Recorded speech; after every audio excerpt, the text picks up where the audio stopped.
Hello hello hello, आप सभी रामलाल्स को एमआर का बहुत बहुत नमस्कार। स्वागत है द सुपर यकीन बैच में। 1 मिनट रिकॉर्डिंग स्टार्ट करते अपन। Yes yes yes yes. तो क्या हाल चाल, क्या हाल चाल मेरे रामलाल्स। हो सकता है थोड़ा बहुत आप डीमोटिवेटेड होंगे, थोड़ा सा लो फील कर रहे होंगे।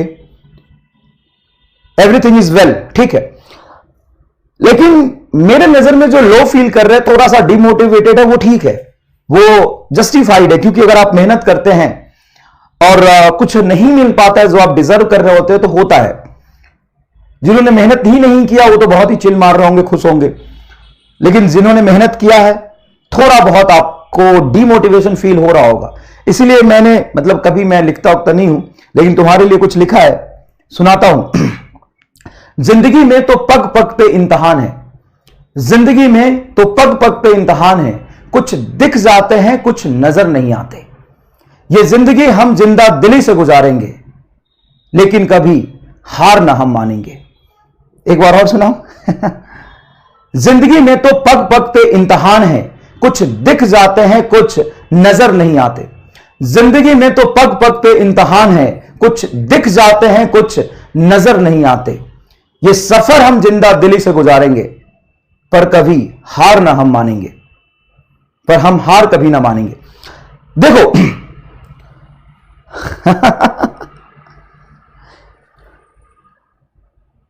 वाह वाह वाह वाह, बहुत बढ़िया। OP once more.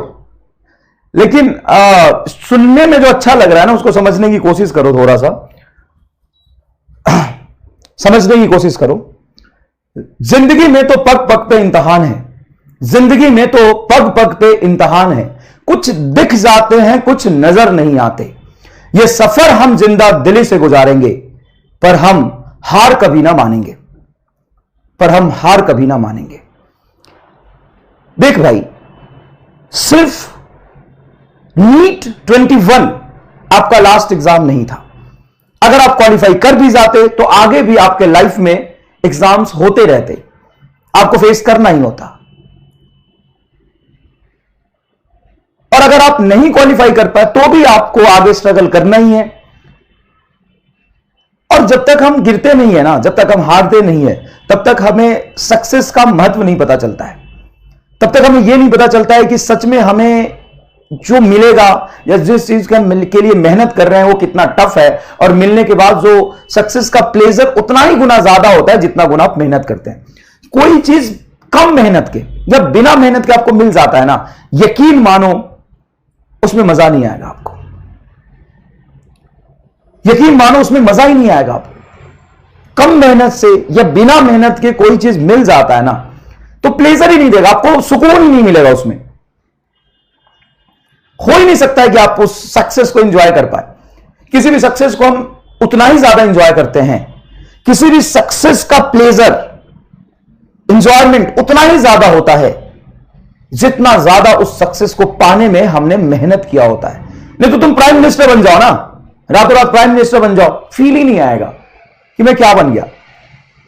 लेकिन 10 साल तक, 15 साल तक संघर्ष करके वहां तक पहुंचोगे ना, तब पता चलता है।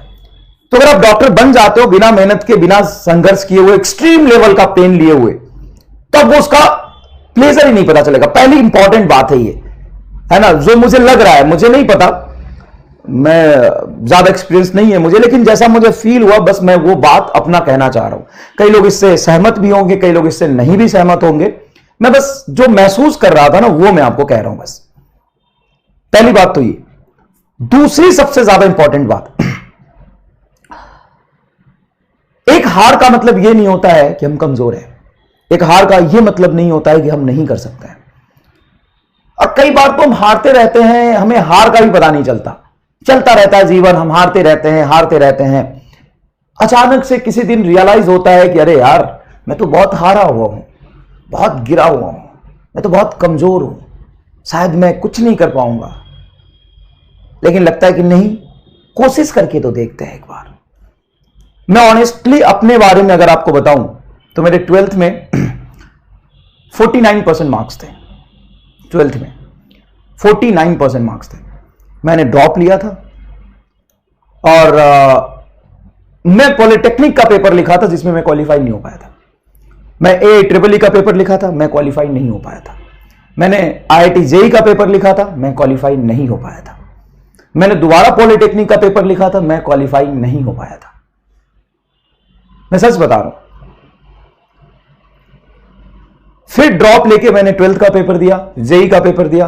फिर JEE में बहुत अच्छे रैंक्स नहीं थे, लेकिन मेरे 12th में मार्क्स थे 82% बिहार बोर्ड से। और फिर मैं फॉर्म भरा। PCM में थोड़े ज्यादा ही थे, 82% एग्रीगेट थे, but physics chemistry math PCM में ज्यादा मार्क्स थे। तो मुझे Hindu college university of Delhi से मौका मिला BSc करने का। मैंने BSc किया, बड़े आराम से BSc किया। BSc के बाद मैंने IIT JAM का पेपर लिखा। गेट का पेपर नहीं, गेट का पेपर बाद में होता है, IIT JAM होता है, उसमें मेरा रैंक था 137, AIR 137। फिर मैंने दिल्ली यूनिवर्सिटी का एंट्रेंस लिखा, MSc का एंट्रेंस होता है, उसमें मेरा AIR था 4। दिल्ली यूनिवर्सिटी के एंट्रेंस में पूरे इंडिया के BSc किए हुए बच्चे पेपर लिखते हैं, AIR था 4।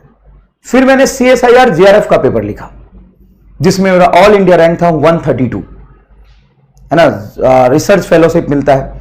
तो मैं बस ये नहीं बता रहा, मैं आपको पहले ये भी बताया कि मैं कितनी बार फेल हुआ हूं। मैं पॉलिटेक्निक का पेपर क्वालिफाई नहीं कर पाया 2 बार, मैं JEE नहीं क्वालिफाई कर पाया। लेकिन फिर मुझे एक दिन एहसास हुआ कि नहीं यार, लाइफ ऐसे तो नहीं चलेगी। मैं तुम्हारी एज में जब था ना, तो तुमसे भी ज्यादा बेवकूफ, तुमसे भी ज्यादा चमन, तुमसे भी ज्यादा रामलाल टाइप, तुमसे भी ज्यादा बेफिक्र था,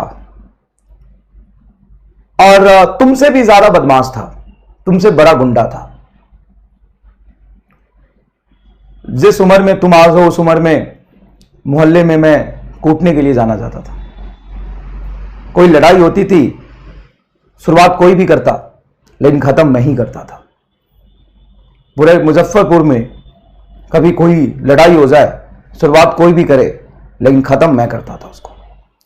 बहुत बेफिक्र इंसान था, बहुत चिल, कोई दिक्कत नहीं लाइफ में, जैसा चल रहा है बढ़िया चल रहा है। ना तो पॉलिटेक्निक क्वालिफाई हुआ, 12th में 49% मार्क्स आए, बहुत सारी चीजें थी। मुझे रियलाइज नहीं था उस समय तक कि मैं क्या कर रहा हूं या फिर आगे फ्यूचर क्या होगा मेरा।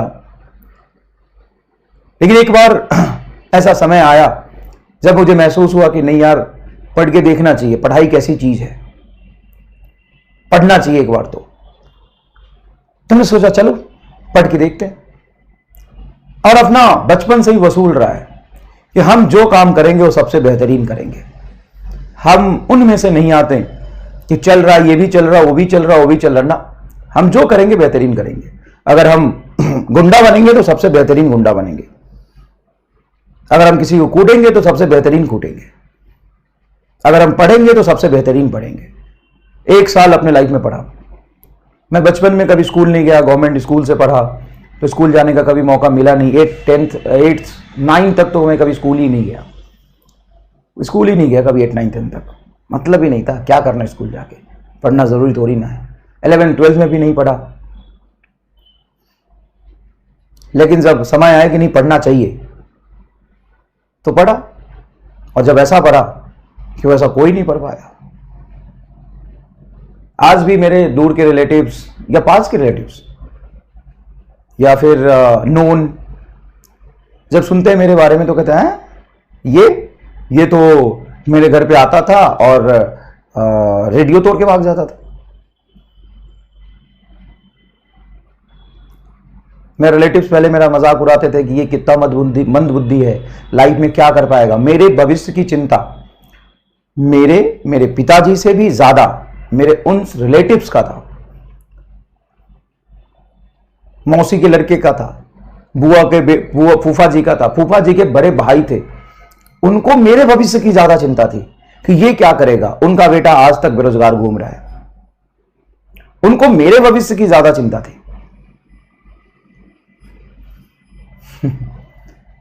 तो होता है बेटा, कई बार हमें एहसास नहीं होता कि हम कहां जा रहे हैं, और एक बार एहसास करने की जरूरत होती है, और जब करो तो बेहतरीन करो। तो मैं बस तुमसे एक ही बात करना चाहता हूं कि देखो, अनसक्सेसफुल सब होते हैं, ऐसा नहीं है कि कोई पैदा ही डॉक्टर लिया था। मेहनत करना पड़ता है, मेहनत करना पड़ता है, और जब बेहतरीन मेहनत करते हैं तभी आप बेहतरीन रिजल्ट पाते हैं। दूसरी बात, कई बार हम बेफिक्री में जीते हैं, लेकिन सही समय पे अगर हमें रियलाइज ना हो, अगर 1, 2, 3 साल बाद मुझे रियलाइज होता तो शायद मैं आपके सामने यहां पे खड़ा नहीं हो पाता।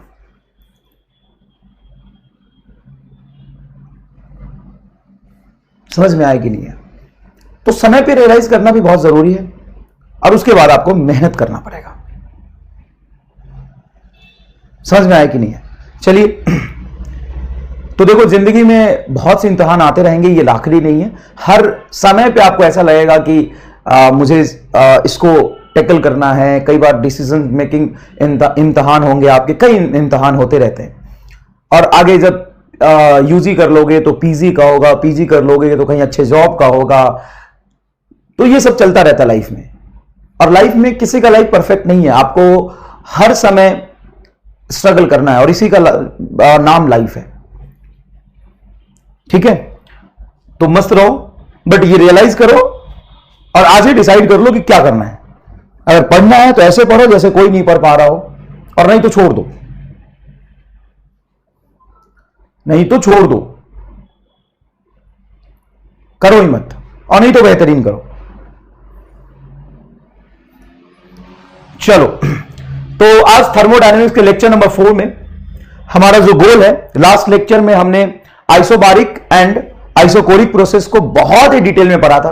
आइसोबारिक एंड आइसोकोरिक प्रोसेस में आपको मैंने internal energy, work done, PV is equal to nRT का रिलेशन और ग्राफ के बारे में डिटेल में समझाया था। आज के लेक्चर में हमारा गोल है मोक्षा in isothermal and adiabatic process. Isothermal and adiabatic process के बारे में हम डिटेल में साहब पढ़ेंगे। तो चलिए स्टार्ट करते हैं। आइसोथर्मल प्रोसेस, आइसोथर्मल प्रोसेस आता है बॉयल्स लॉ के under kinetic theory of gases में, है ना? तो दोनों एक ही बात को रिप्रेजेंट कर रहा है। बॉयल्स लॉ की बात करें, क्या दिक्कत है? बॉयल्स लॉ की बात करें या हम आइसोथर्मल प्रोसेस की बात करें। अरे क्या प्रॉब्लम है भाई, यहां आ जा।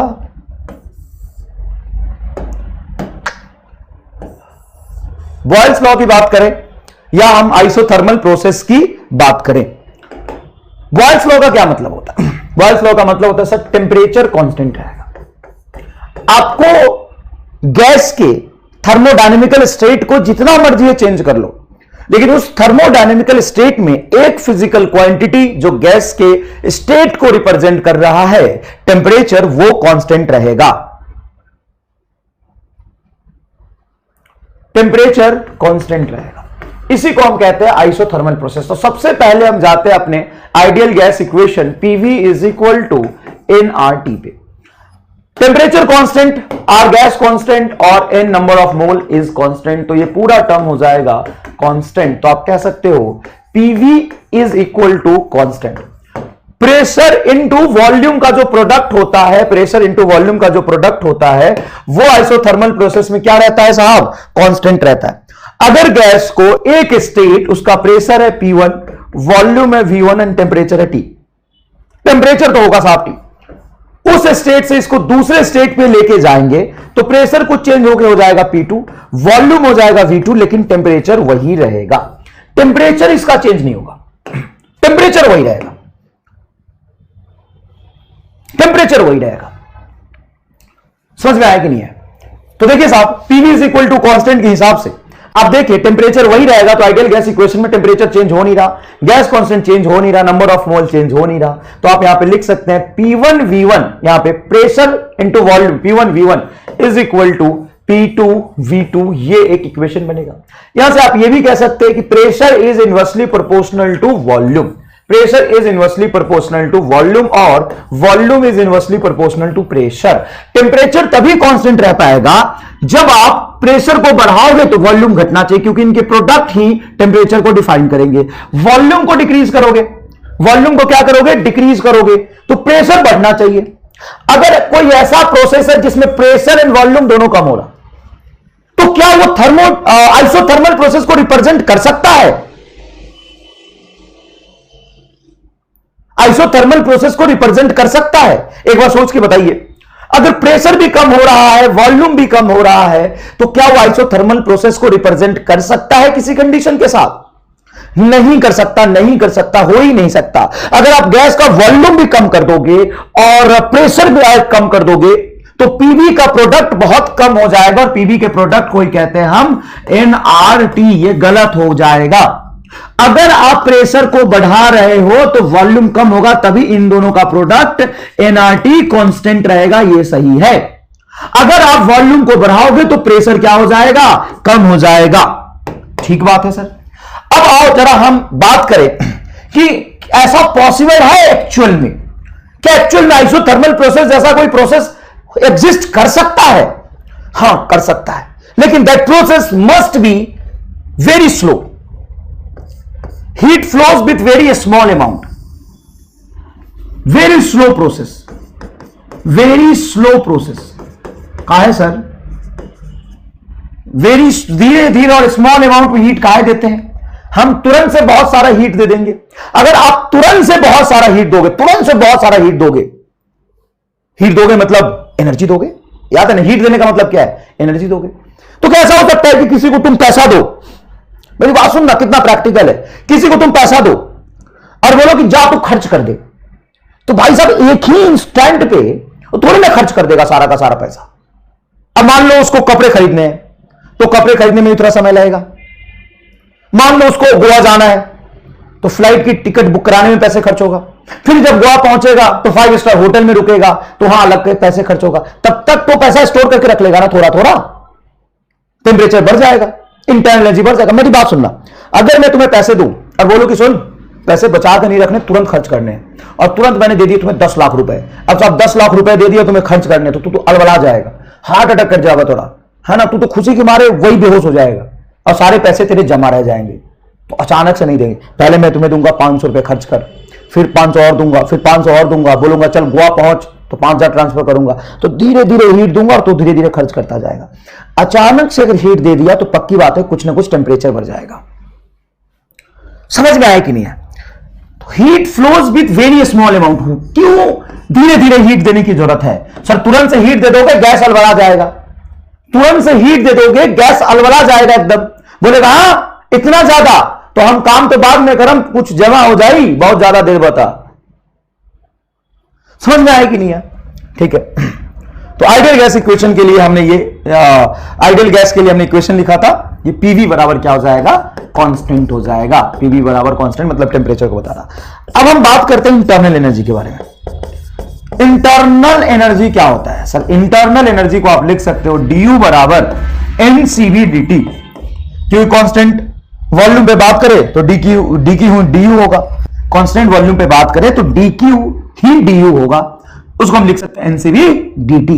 ये हो जाएगा आपका 0। क्यों? क्योंकि टेम्परेचर अगर कांस्टेंट है, टेम्परेचर कांस्टेंट है, तो चेंज इन टेम्परेचर क्या होगा? 0। कोई भी कांस्टेंट फिजिकल क्वांटिटी में चेंज निकालोगे तो क्या आ जाएगा? 0 आ जाएगा। तो इंटरनल एनर्जी इसमें चेंज नहीं होती है, इंटरनल एनर्जी में चेंज क्या हो जाएगा? 0 हो जाएगा। अच्छा, molar heat capacity CV in this process क्या होगा? मोलर स्पेसिफिक हीट कैपेसिटी की अगर हम बात करें, CP या CV की बात करें, तो CV बराबर होता है dQ बटा n डेल्टा T। यही तो है ना molar heat capacity, molar heat capacity. अब यहां पे तुम CP की बात करो या CV की बात करो, जब टेम्परेचर कांस्टेंट है तो चेंज इन टेम्परेचर क्या होगा? Sir change in temperature delta T ही तो असल में 0 हो रहा है। अगर डेल्टा T 0 हो जाएगा तो molar heat capacity, constant volume पे लिखना ठीक नहीं होगा, ऐसे लिख देता हूं, molar heat capacity, molar heat capacity in isothermal process, molar heat capacity in isothermal process क्या हो जाएगा बताओ? Molar heat capacity in isothermal process. अगर सर डेल्टा T 0 तो 1/0 तो इनफाइनाइट हो जाएगा। हाँ, तो इसको चाहे जितना मर्जी हीट दे दो, इसका टेम्परेचर बढ़ ही नहीं रहा। और मोलर हीट कैपेसिटी का डेफिनेशन क्या होता है? मोलर हीट कैपेसिटी का डेफिनेशन होता है heat required to raise the n mole gas by 1 degree Celsius. Heat required to raise the 1 mole gas by 1 degree Celsius. अब यहां पे हीट दिए जा रहा हो लेकिन टेम्परेचर बढ़ ही नहीं रहा, तो 1/0 क्या हो जाएगा, इनफाइनाइट हो जाएगा। अब हम नेक्स्ट पे बात करते हैं फर्स्ट लॉ ऑफ थर्मोडायनेमिक्स से। अगर हम फर्स्ट लॉ ऑफ थर्मोडायनेमिक्स की बात करें, first law of thermodynamics, first law of thermodynamics, तो फर्स्ट लॉ ऑफ थर्मोडायनेमिक्स क्या कहता है sir? First law of thermodynamics कहता है dq बराबर du प्लस dw। अब यहां से साफ साफ आप देखें तो चेंज इन इंटरनल एनर्जी अभी अभी हमने प्रूव किया था, जीरो होगा, जीरो होगा। तो यहां से साफ साफ लिख सकते हैं कि dq बराबर हो जाएगा dw। जितना हीट दोगे वो सारा का सारा वर्क में जाएगा, स्टोर करके ये गैस हीट नहीं रखेगा। क्या ये बात आपको चमका? ठीक है सर, लेकिन यहां पे वर्क डन होगा कितना सर? जितना हीट दोगे जितना हीट दोगे सर। अगर हीट गिवन नहीं पता, एक तो फॉर्मूला वर्क का ये हो गया, कितना वर्क होगा, जितना हीट दोगे उतना सारा का सारा वर्क में जाएगा, तो एक तो फॉर्मूला ये हो गया। दूसरा, अगर मैं आपको हीट ना बताऊं, वॉल्यूम बता दो कि V1 से V2 तक चेंज हुआ है, अब बताओ वर्क डन कितना होगा, तो वर्क कैसे निकालोगे? तो कन्वेंशनल फॉर्मूला जो वर्क का होता है वो क्या होता है सर? कन्वेंशनल फॉर्मूला वर्क का होता है छोटा सा वर्क बराबर P dV। अब यही बात हमने जब आइसोकोरिक में की थी, ध्यान तो सुनिएगा, यही बात जब हमने आइसोकोरिक में की थी तो वर्क डन क्या हो गया था सर? जीरो हो गया था। किस में? आइसोकोरिक में। आइसोकोरिक में एक बार और लिखने तो कोई दिक्कत थोड़ी ना यार। आइसोकोरिक में क्या हो गया था? जीरो। यही dw P डेल्टा भी हो गया था आइसोबारिक में, क्योंकि ध्यान से देखिएगा, क्योंकि प्रेशर कांस्टेंट है। तो जब आप इंटीग्रेशन भी करोगे तो कांस्टेंट चीज को क्या करोगे? बाहर निकाल लोगे। कांस्टेंट चीज को बाहर निकालोगे तो डेल्टा वी का डीवी का इंटीग्रेशन डेल्टा वी, ये आ जाएगा टोटल वर्क डन आइसोबारिक। लेकिन जब मैं आइसोथर्मल की बात करूं, आइसोथर्मल की बात करूं तो छोटा सा वर्क हो जाएगा प्रेशर इंटू छोटा सा वॉल्यूम में चेंज, प्रेशर इंटू छोटा सा वॉल्यूम में चेंज। दोनों तरफ इंटीग्रेशन कर दूंगा तो टोटल वर्क आएगा। लेकिन जब मैं दोनों तरफ इंटीग्रेशन करूंगा तो डीडब्ल्यू का इंटीग्रेशन तो हो जाएगा साहब वर्क, लेकिन इधर इंटीग्रेशन करो कैसे? क्या मैं प्रेशर को बाहर निकाल लूं, हां या ना में जवाब दीजिए, रिक्वेस्ट कर रहा हूं। प्रेशर को बाहर निकाल लूं या नहीं, हां या ना में जवाब दो। हाँ, फॉर्मूला तुम्हें याद है, बहुत अच्छी बात है। प्रेशर को बाहर निकाल सकता हूं या नहीं? प्रेशर को बाहर निकाल सकता हूं या नहीं? Yes sir. आयुष कुंदन का जवाब है यस सर, प्रेशर को बाहर निकाल लो। अहमद का जवाब है नो। साहिर अहमद कह रहे हैं कि नहीं सर, यहां से प्रेशर को हम बाहर कैसे निकाल सकते हैं, क्योंकि प्रेशर कांस्टेंट तो है नहीं। पार्थ का जवाब है, हर्ष का जवाब है, पीयूष का जवाब है नो। सिर्फ एक बच्चे ने जल्दीबाजी में लिख दिया था यस। प्रियंका, रिया, हृतिक, शिल्पी, हाँ राहुल, जल्दी जल्दी जवाब दो। क्या मैं निकाल सकता हूं? No no. प्रेशर कांस्टेंट थोड़ी ना कि बाहर निकाल दोगे, प्रेशर कांस्टेंट थोड़ी ना। तो सर कोई बात नहीं, प्रेशर हम बाहर नहीं निकाल सकते। तो क्या मैं प्रेशर का इंटीग्रेशन डीवी के रिस्पेक्ट में कर सकता हूं? हाँ या ना में जवाब दीजिएगा। क्या पी को ये डीवी इंटीग्रेट करा सकता है? हाँ या ना में जवाब दीजिएगा। डीडब्ल्यू का इंटीग्रेशन तो टोटल वर्क हो जाएगा is equal to integration of P dV. क्या पी का इंटीग्रेशन डीवी करा सकता है? इसका जवाब है यस। क्या पी का इंटीग्रेशन डीवी करा सकता है? कदापि नहीं। क्यों भाई? क्या पी का इंटीग्रेशन डीवी नहीं करा सकता? हाँ या ना में जवाब दीजिए। क्यों नहीं करा सकता? क्यों नहीं करा सकता? सर देखो, ऐसा इंटीग्रेशन हो कभी हमने देखा ही नहीं है। इंटीग्रेशन आपने क्या देखा है? एक्स का डीएक्स के साथ, टी का dt के साथ, पी का dp के साथ, आर का dr के साथ। ऐसा थोड़ी ना होता है एक्स का dt के साथ आप कर दो। ये गलत है, ये सही है, ये सही है, ये सही है, लेकिन ये गलत है। मैथमेटिक्स समझिए, गलत है। सुमंत कह रहे हैं यस सर कर सकते हैं। नहीं कर सकते बेटा, नहीं कर सकते।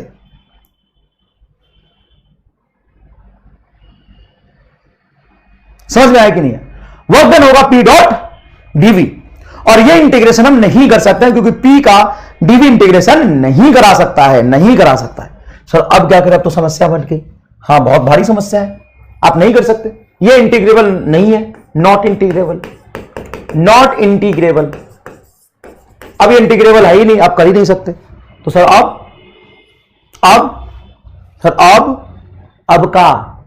आइडियल गैस इक्वेशन लिखा PV is equal to nRT, और पी को वॉल्यूम के टर्म्स में लिखो, पी को लिख सकते हो एनआरटी बाई वी, तो यहां पे लिखो पी को लिखो nRT by V into dV. अब यहां पे फील करो, क्या वी का इंटीग्रेशन डीवी करा सकता है? हां सर, वी का इंटीग्रेशन डीवी तो करा सकता है सर। इट्स नॉट मेंशन कि प्रेशर कांस्टेंट है या नहीं। बेटा बहुत ही बड़े बकचोनर हो, तुमने कैसे पढ़ा है केमिस्ट्री मुझे समझ नहीं आ रहा। सलोनी प्रिया कौन है ये? कह रही है कि सर यहां तो मेंशन ही नहीं कि प्रेशर कांस्टेंट है कि वेरिएबल, तो आप कैसे कर लोगे? सुनो बेटा, ये हम किसके बारे में बात कर रहे हैं? आइसोथर्मल के बारे में बात कर रहे हैं। आइसोथर्मल में टेम्परेचर पे हम श्योर होते हैं कि कांस्टेंट है, बाकी प्रेशर चेंज होगा ही। सर कैसे पता? क्योंकि हम कर क्या रहे हैं, फिर क्या कर रहे हैं? क्या हम गैस को रख दिए उसको ऐसे देख रहे हैं? हम सिर्फ गैस को देख रहे हैं कि हम गैस में कुछ करेंगे। सर करो, तो क्या कर लोगे? तो हम गैस का स्टेट चेंज करेंगे, तभी तुम कुछ पढ़ेंगे। क्या तुम ऐसे पढ़ना चाहती है कि गैस को रख दिया और उसको देख रहे हैं? कितना मंदबुद्धि है सोच तू, इसीलिए तेरे से सवाल नहीं होता। गैस को कंटेनर में रख के तुम सोच रहे हो कि अच्छा अब हमें क्या पता सर कि उसने कुछ किया होगा। भाई कुछ कर रहा है तभी तो तू पढ़ रहा है, बिना पढ़े क्या कर रहे हो करोगे? मतलब कुछ करोगे तभी तो पढ़ोगे। समझना यहां पे कितना बकलोल हो तुम, समझना कि बात किसकी कर रहे हैं सर, आइसोथर्मल। तो आइसोथर्मल प्रोसेस में प्रोसेस हुआ ये जरूरी है क्या? तो जब नहीं हुआ तो पढ़ क्या रहा है तू? जब प्रोसेस हुआ ही नहीं तो पढ़ क्या रहा है? अच्छा चलो सर प्रोसेस हुआ होगा, और अगर प्रोसेस हुआ होगा तो आइसोथर्मल में टेम्परेचर कांस्टेंट रहेगा और पक्का प्रेशर बदलेगा, पक्का प्रेशर बदलेगा। गजब है यार, गजब। मतलब सर यहां पे मेंशन नहीं है आइसोथर्मल में, क्या मेंशन करूं मैं? तुमसे इसलिए सवाल नहीं होते कि तुम मंदबुद्धि हो। आइसोथर्मल में सोच लो कि प्रेशर बदला है कि नहीं बदला, गिवन नहीं है। बेटा अगर प्रोसेस आइसोथर्मल है तो पक्का प्रेशर बदला ही है, लिख ले। In isothermal process pressure must be variable, in isothermal process pressure must be variable. बकलोल यार, मजाक की बात नहीं है, मजाक की बात नहीं है। इतने मंदबुद्धि बच्चे होते हैं कि ये नहीं फील कर पा रहे हैं फिर भी। सर चलो आइसोथर्मल में टेम्परेचर तो कांस्टेंट है, लेकिन व्हाट प्रेशर? तो प्रोसेस हुआ क्या? सर क्या पता हुआ कि नहीं हुआ। जब हुआ ही नहीं तो पड़ेगा क्या? आइसोथर्मल प्रोसेस लिखा है मतलब प्रोसेस हुआ, स्टेट चेंज हुआ और टेम्परेचर कांस्टेंट रखे हुआ, तो पक्की बात है प्रेशर बदलेगा। अब यहां पे आइसोथर्मल में क्या कांस्टेंट होता है? सर एनआरटी, एनआर कांस्टेंट है, टेम्परेचर कांस्टेंट है, तो एनआरटी बाहर जाएगा, एनआरटी बाहर जाएगा तो इंटीग्रेशन हो जाएगा 1/v इंटू डीवी। और इनकी मंदबुद्धि की एहसास दिला दो ना तो ये बुरा भी मान जाते हैं। हमको मंदबुद्धि कैसे कह दिया? तू हो तो क्या कहूं अब मैं? हमको मंदबुद्धि कैसे कह दिया? हाँ बुद्धि नहीं है तो उसको क्या कहें? इनिशियल वॉल्यूम से फाइनल वॉल्यूम तो हम इंटीग्रेट कर दो, तो 1/v इंटू डीवी का इंटीग्रेशन होता है log v, 1/v into dV का इंटीग्रेशन होता है log v। तो ये हो जाएगा आपका log v, और आपका एनआरटी एज इट इज बाहर रहेगा। log नेचुरल लॉग होता है on the base E from v1 to v2 लिख देता हूं, है ना, इनिशियल टू फाइनल। तो वर्क डन जो आएगा वो आ जाएगा आपका एनआरटी log v2, पहले रखो v2 माइनस v1, तो log a minus log v होता है log a बाई b, तो v2 बाई v1 आ जाएगा। यह आपका आएगा वर्क डन का फॉर्मूला, शायद मैंने यहां पे लिखा भी है वर्क के लिए। तो आइसोथर्मल प्रोसेस में वर्क का जो फॉर्मूला आया है वो क्या आया है सर? वो आया है एनआरटी, वो आया है आपका NRT log on the base v2 by v1। अगर वॉल्यूम v2 ज्यादा है तो वर्क डन पॉजिटिव होगा और होना भी चाहिए। तो सर यहां पे ये भी तो हम लिख सकते हैं NRT log p1 by p2। Sir उल्टा क्यों कर दिया? उल्टा इसलिए कर दिया कि p1 v1 is equal to होता है p2 v2। तो ये p1 p2 को इधर ले आते हैं तो बटा p2, v1 को इधर ले जाते हैं तो v2 बटा v1। तो v2 बटा v1 को हम लिख सकते हैं p1 बाई p2, ये लिख सकते हैं। और हमें पता है log x on the base 10, sorry log x on the base e is equal to 2.303 log x on the base 10। Base e से बेस 10 में कन्वर्ट करते हो तो 2.303 का एक कन्वर्जिंग फैक्टर आ जाता है। तो यहां पे वर्क डन हो जाएगा nRT log, sorry 2.303 log V2 by V1 on the base 10 is equal to DQ। Sir अभी वर्क बोल रहा हो, अभी हीट एक्सचेंज बोल रहा हो, तो हीट एक्सचेंज भी पूछे तो वो इसी के बराबर होगा। क्यों होगा हीट एक्सचेंज इसके बराबर? क्योंकि जितना हीट देंगे वो वर्क डन ही होगा, क्योंकि चेंज इन इंटरनल एनर्जी क्या है बेटा? जीरो है। चेंज इन इंटरनल एनर्जी क्या है? जीरो है। बट केमिस्ट्री में निगेटिव होता है सर, ये तो केमिस्ट्री में बताया है सर ने, सेम है, अमित सर ने भी पढ़ा था। बिल्कुल सही बात है, बिल्कुल सही बात है, सेम फॉर्मूला होता है यहां पे वर्क डन का।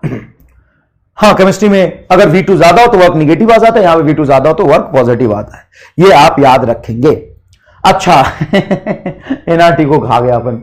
एनआरटी तो लिख लो, एनआरटी इंपॉर्टेंट है। Where N is number of mole, R is a gas constant, T is a temperature. NRT बिल्कुल, एनआरटी क्या होगा? एनआरटी। अच्छा, इस वर्क के फॉर्मूले को मैं ऐसे लिख दूं तो ये सही होगा क्या? वर्क के फॉर्मूले को मैं ये लिखूं 2.303 P1 V1 log V2 बटा V1 ऑन द वेस्टिंग। अगर मुझे नंबर ऑफ मोल ना दिया हो, टेम्परेचर ना पता हो कि किस कांस्टेंट टेम्परेचर पे काम कर रहे हैं, तो क्या मैं ये लिख सकता हूं? अगर मुझे प्रेशर और वॉल्यूम पता हो, P1 V1 और P2 V2 ही पता हो, तो क्या मैं वर्क को ये लिख सकता हूं? Work is equal to 2.303 P1 V1 log V2 by V1 on the vesting. क्या मैं ये लिख सकता हूं? हाँ या ना में जवाब दीजिए, थोड़ा सा सोच के, थोड़ा सा सोच के। क्या मैं ये लिख सकता हूं? यस लिख सकते हैं, कोई खास बात नहीं है, क्योंकि एनआरटी क्या है? P1 V1 है और P2 V2 भी, यही तो एनआरटी, यही तो एनआरटी है। बिल्कुल आप ये अच्छे तरीके से जानते हैं। अब आ जाते हैं हम ग्राफ पे, और बहुत इंपॉर्टेंट ग्राफ का यहां पे डिस्कशन होगा। Graph for isothermal process. Isothermal process में सबसे पहले हम ग्राफ डिस्कस करते हैं ये दोनों। कौन से दोनों? ये दोनों। Graph for isothermal process between pressure and temperature. तो प्रेशर एंड टेम्परेचर के बीच कैसा ग्राफ बनेगा? आइसोथर्मल प्रोसेस में टेम्परेचर को कांस्टेंट रखना है, तो ये रहा आपका टेम्परेचर, ये ऐसा ग्राफ बनेगा आपका, यहां से ए से बी पे जाए या बी से ए पे जाए। कोई खास बात नहीं है, बहुत आसान बात है। क्या मैंने ये सही लिखा है? बहुत आसान बात है, क्या मैंने सही लिखा है?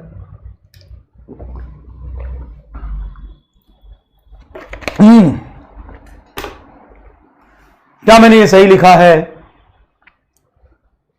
Dimension feel, very good, dimension feel चाहिए साहब को।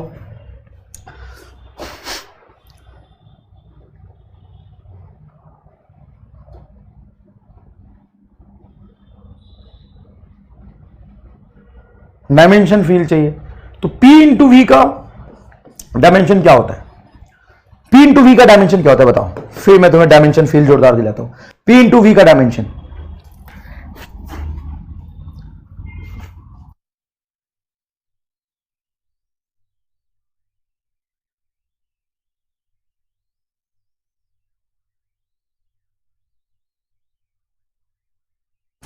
हाँ बताएं, P इंटू वी का dimension.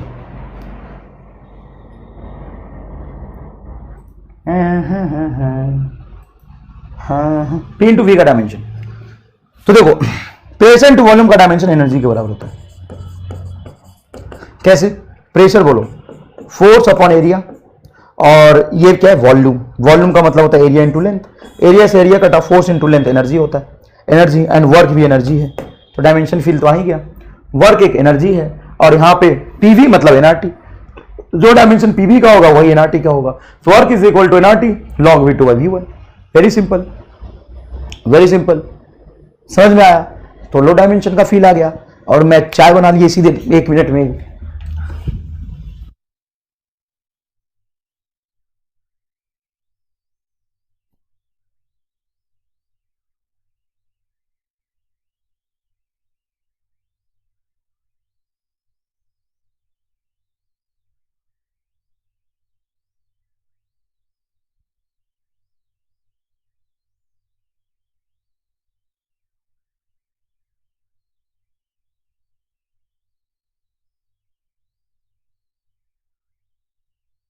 Hello hello hello hello, आवाज आ गई, आवाज आ गई, आवाज आ गई। आवाज आ गई, कहीं नहीं जाना, आवाज आ गई। चलो देखो, तो क्या ये समझ आ गया? तो मैं डायमेंशन फेल दिलाते दिलाते 1 मिनट में मेरा चाय बन गया। देखो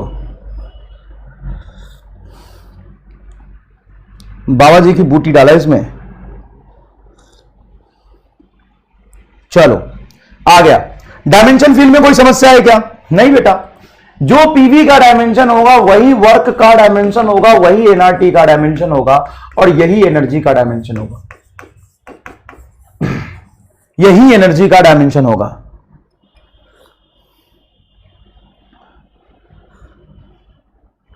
समझ में आया? चलिए, क्या ये ग्राफ चमका? ग्राफ चमका क्या? अगर मैं ग्राफ ऐसे बनाऊं, टेम्परेचर वर्सेस प्रेशर का, तो ग्राफ ऐसा बनेगा। और याद रखिए, ग्राफ कभी एक्सिस को टच नहीं करेगा। अगर यहां पे ग्राफ पहुंच गया मतलब जीरो प्रेशर पे ग्राफ है। जीरो प्रेशर पे कैसा ग्राफ है भाई?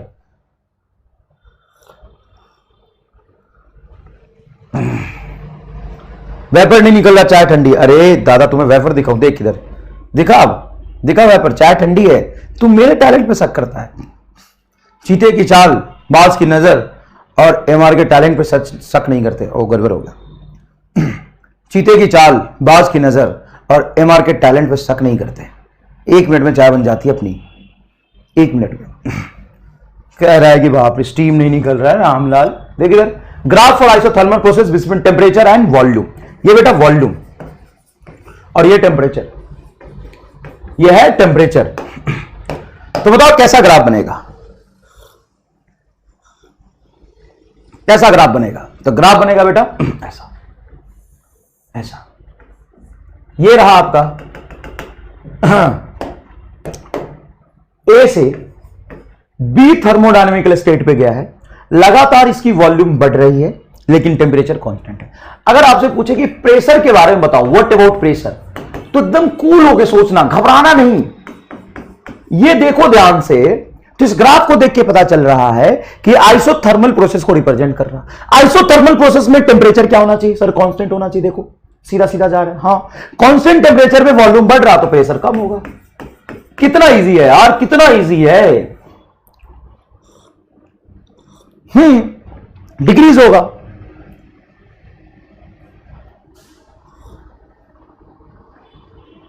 गर्म पानी तो नहीं है सर, इनको चाय भी दिखाओ इसमें। देख चाय है, देख दिखा, चाय दिखा, गर्म पानी तो नहीं है। देख घर गंदा करवा दिया तूने। ये नहीं समझना तुम्हें। अब बता पीवी ग्राफ कैसा बनेगा? अब मैं चाय पी के 100% रेडी हो गया। 2 आसान चीजें थी, अब यहां पे मुश्किल चीजें आ गई। टेम्परेचर कांस्टेंट का मतलब है कि पीवी कांस्टेंट होगा। क्या कांस्टेंट होगा? पीवी कांस्टेंट होगा तो pressure is inversely proportional to volume होगा। एकदम परफेक्ट रेक्टेंगुलर हाइपरबोलिक ग्राफ बनेगा। रेक्टेंगुलर हाइपरबोलिक ग्राफ बनेगा। कैसा होता है रेक्टेंगुलर हाइपरबोलिक? ऐसा होता है। कैसा होता है रेक्टेंगुलर हाइपरबोलिक? ऐसा होता है। मतलब एक गैस ए पॉइंट से बी पॉइंट पे भाग के जा रहा है। आइसोथर्मल प्रोसेस से जब जाएगा तो टेम्परेचर क्या रहेगा? कांस्टेंट रहेगा। टेम्परेचर क्या रहेगा?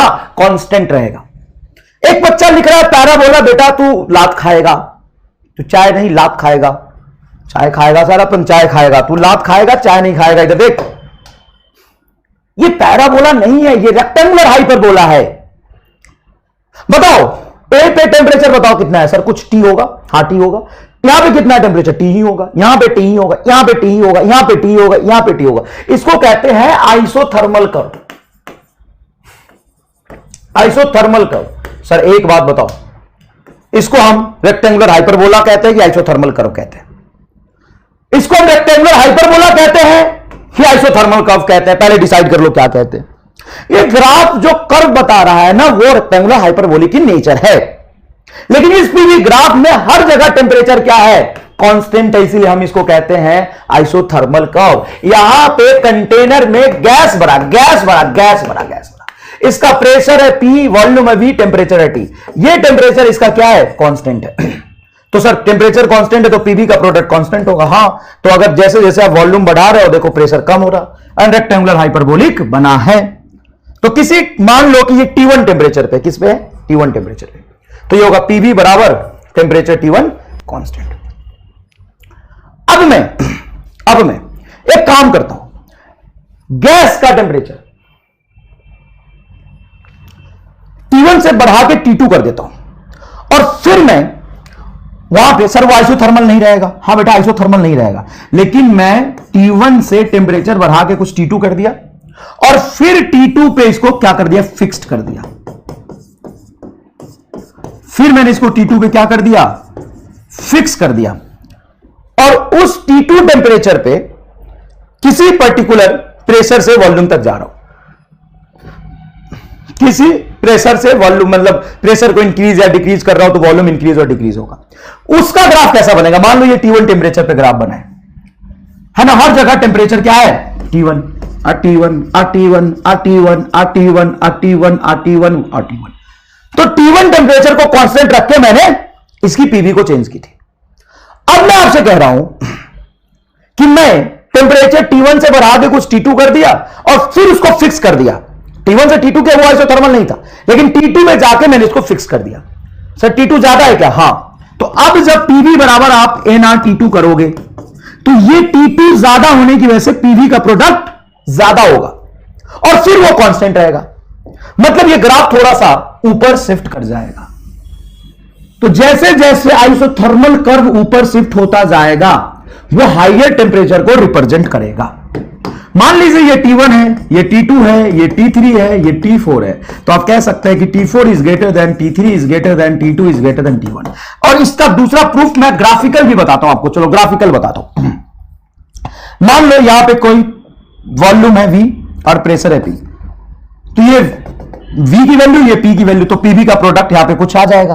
अब क्या किया, यहीं पे ये ऊपर शिफ्ट कर गया, तो इस ग्राफ के लिए देखो पीवी का प्रोडक्ट बढ़ गया, देखो यहीं पे V भी बढ़ गया, P भी बढ़ गया, इसके लिए पीवी का प्रोडक्ट और बढ़ गया, और पीवी का प्रोडक्ट ही तो टेम्परेचर को बताता है। सेम नेचर का बनेगा।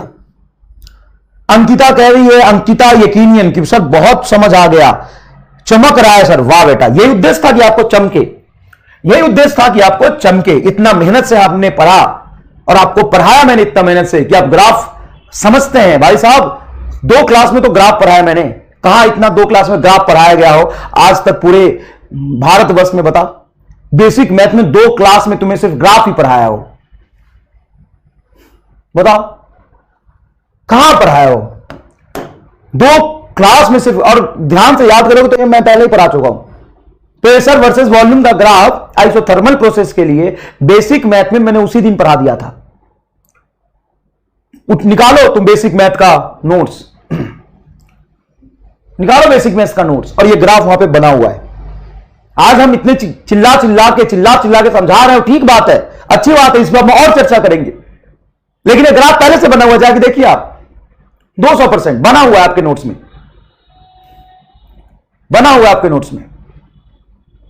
हां, लेकिन 2 में, ये 1 में, क्रैश में, कहीं भी तुम देखो ना, जाके जहां देखना है। 2 क्लास तक आपको सिर्फ ग्राफ पढ़ाया था मैंने, तो ये ग्राफ आपको पहले ही पढ़ाया जा चुका है। और देखिए ना, आप साफ साफ देखिए यहां पे, ये जैसे जैसे ऊपर उठता जा रहा है तो इसी पॉइंट पे पीवी का प्रोडक्ट बढ़ता जा रहा है। या यहां पे कंपेयर कर लीजिए आप। चलिए एक और तरीका बताते हैं आपको। एक काम करिए, एक वॉल्यूम को फिक्स कर लीजिए, एक वॉल्यूम को फिक्स कर लीजिए। इसी वॉल्यूम पे यहां पे देखेंगे तो इसका प्रेशर आएगा, इसी वॉल्यूम पे इस ग्राफ में जाएंगे तो प्रेशर ये होगा, इसी वॉल्यूम पे इस ग्राफ में जाएंगे तो प्रेशर ये होगा। अब सुनिए, वॉल्यूम तो हर ग्राफ का मैंने फिक्स कर दिया, देखो ये वॉल्यूम है, इस कोऑर्डिनेट पे ये वॉल्यूम, इस कोऑर्डिनेट पे ये वॉल्यूम, इस कोऑर्डिनेट पे ये वॉल्यूम। लेकिन यहां पे प्रेशर कम तो पीवी का प्रोडक्ट कम, और ऊपर जाएंगे प्रेशर बढ़ गया तो पीवी का प्रोडक्ट ज्यादा होगा, यहां पे जाएंगे पीवी का प्रोडक्ट और ज्यादा होगा। अब चमका कि नहीं चमका बता, अब तो चमक जाएगा बेटा। भाई साहब अब क्या करूं बता, अब क्या करूं, इतने अच्छे से समझाया। देख मैंने यहां पे वॉल्यूम फिक्स कर दिया और एक लाइन बना लिया, यहां पे भी वॉल्यूम कोऑर्डिनेट वही होगा, यहां पे भी वॉल्यूम कोऑर्डिनेट वही होगा, यहां पे भी वॉल्यूम कोऑर्डिनेट वही होगा। इस वॉल्यूम के क्रॉसपोंडिंग इसका प्रेशर ये रहा तो पीवी का प्रोडक्ट कुछ आया, इसी वॉल्यूम के क्रॉसपोंडिंग प्रेशर बढ़ गया तो पीवी का प्रोडक्ट ज्यादा होगा, इसी वॉल्यूम के क्रॉसपोंडिंग प्रेशर और बढ़ गया तो पीवी का प्रोडक्ट और ज्यादा होगा। पीवी का प्रोडक्ट एनआरटी बताता है, पीवी का प्रोडक्ट ज्यादा तो टेम्परेचर ज्यादा, मतलब जैसे जैसे ऊपर उठते जाएंगे टेम्परेचर बढ़ता जाएगा। ये आइसोथर्मल कर्व है, यहां पे हर जगह टेम्परेचर सेम है T1, यहां पे हर जगह टेम्परेचर सेम है T2, यहां पे हर जगह टेम्परेचर सेम है T3, यहां पे हर जगह टेम्परेचर सेम है T4। अब बता चमका कि नहीं चमका। अरे ओ प्रिया, सुनो प्रिया, समझी कि नहीं समझी प्रिया? प्रिया समझ गई, प्रिया समझ गई। चलो इधर देखो, for isothermal process, thermal process, two graph is plotted at temperature T1 and T2, then find temperature intersection point. Temperature at intersection point, intersection point। जब तक मैंने सवाल लिखा उससे पहले मैं आपसे जवाब का उम्मीद करता हूं। इंटरसेक्शन पॉइंट पे टेम्परेचर क्या होगा? इंटरसेक्शन पॉइंट पे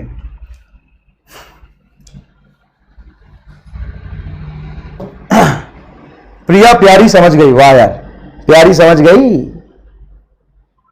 प्रिया प्यारी समझ गई। चलिए देख, बताओ इंटरसेक्शन पॉइंट पे, यहां पे चलो अलग अलग कलर से बना देता हूं। ये T1 वाला ये रहा,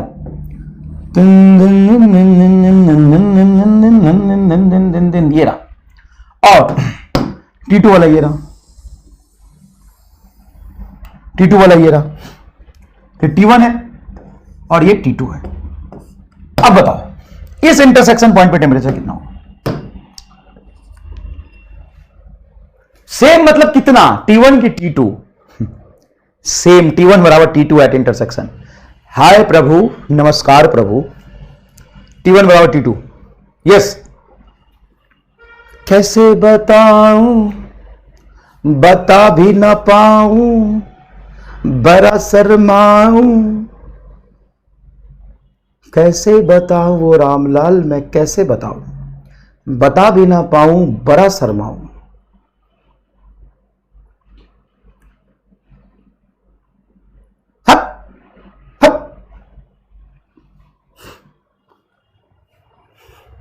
गोली मार दूंगा जिनका जवाब आ रहा है T1 बराबर T2। जब T1 बराबर T2 था तो ये दोनों यहां पे अलग अलग कैसे थे? अब कह रहा है कि सर T1 ज्यादा होगा। जब ये T1 ज्यादा था तो ये T1 नीचे कैसे था? गधा। Two isothermal curve, two isothermal curve never intersect.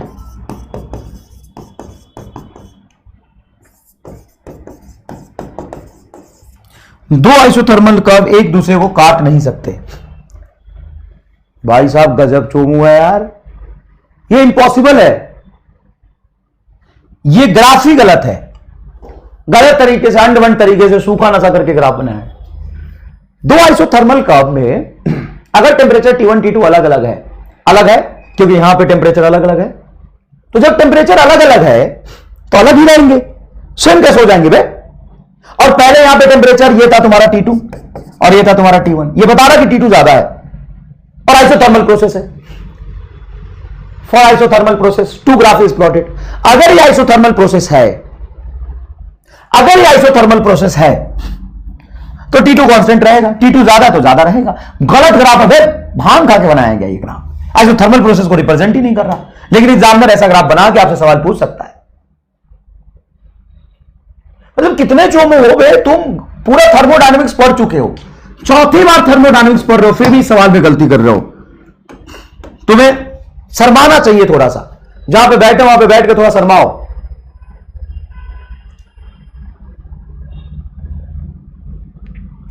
जहां पे बैठे हो वहीं पे बैठ के थोड़ा सा शर्माओ। सर ग्रेस मां क्वेश्चन, अबे क्वेश्चन स्वाति सिंह, बेटा वो स्वाति तू सो जा, स्वाति तू सो जा, तेरे बस का नहीं है। कह रही सर क्वेश्चन गलत है, क्वेश्चन सही है, ऐसे सवाल पूछते हैं। ये ग्राफ बना देगा, चार ऑप्शन देगा, T1 is greater than T2, T2 is greater than T1, T1 बराबर T2, जैसे तुम चोमू टाइप जवाब दे रहे थे, और लास्ट ऑप्शन होगा नहीं, नॉट पॉसिबल। तो answer is not possible. This type of graph not possible for isothermal process only, not possible for isothermal process only. समझ लिए सर? बताइए क्या ये चमका कि नहीं चमका, पहले बता दीजिए प्लीज, फिर आगे हम बढ़ते। क्या ये चमका कि नहीं चमका? Slope of PV graph in isothermal process, in isothermal process, slope of PV graph in isothermal process. Isothermal process में पीवी ग्राफ का स्लोप क्या बताएगा? पीवी ग्राफ का स्लोप क्या बताएगा? पीवी ग्राफ का स्लोप क्या बताएगा? चमक गया सर, चमका। देखो तो ये होगा बेटा PV is equal to nRT. हाँ, एनआरटी आपका कांस्टेंट है। हाँ, तो पीवी बराबर कांस्टेंट। हाँ, पीवी बराबर कांस्टेंट, सी लिख दो कांस्टेंट। इसको डिफरेंशिएट करो। कैसे? एरर एनालिसिस वाला पार्शियल डिफरेंशिएशन करो। किसी पॉइंट पे स्लोप देखना है, मतलब छोटे चेंज इन वाई बेटा छोटा चेंज इन एक्स देखना है। तो देखो यहां पे क्या लिखोगे, डीपी बटा पी प्लस डीवी बटा वी। क्या कोई दिक्कत? इज इक्वल टू 0, क्योंकि कांस्टेंट का डिफरेंस 0। इसमें कोई दिक्कत है तो बताओ। एरर एनालिसिस वाला पार्शियल डिफरेंशिएशन याद रखो इस तरीके से। एरर एनालिसिस वाला फिजिक्स वाला एरर एनालिसिस वाला पार्शियल डिफरेंशिएशन। क्या ये समझ आया? तो जोरदार एक बार बोल दो, चमकिया। तो ये हो जाएगा डीपी बटा P is equal to minus DV by V. और what is the meaning of slope? Slope is the meaning of D Y by D X. ये रहा वाई पे और ये रखा मैंने एक्स एक्सिस पे, D Y by D X. तो डीपी बटा डीवी, ये डीपी को नीचे ले आओ, तो डीपी बटा DV is equal to minus P by V, is equal to minus P by V. और कोई भी थर्मोडायनेमिकल ग्राफ बनाते हैं तो बना तो दिया आपने ऐसे ही रैंडम, लेकिन इसमें बताना पड़ेगा कि आप किस तरफ से किस तरफ जा रहे हैं। तो आप ऐसे जा रहे हैं।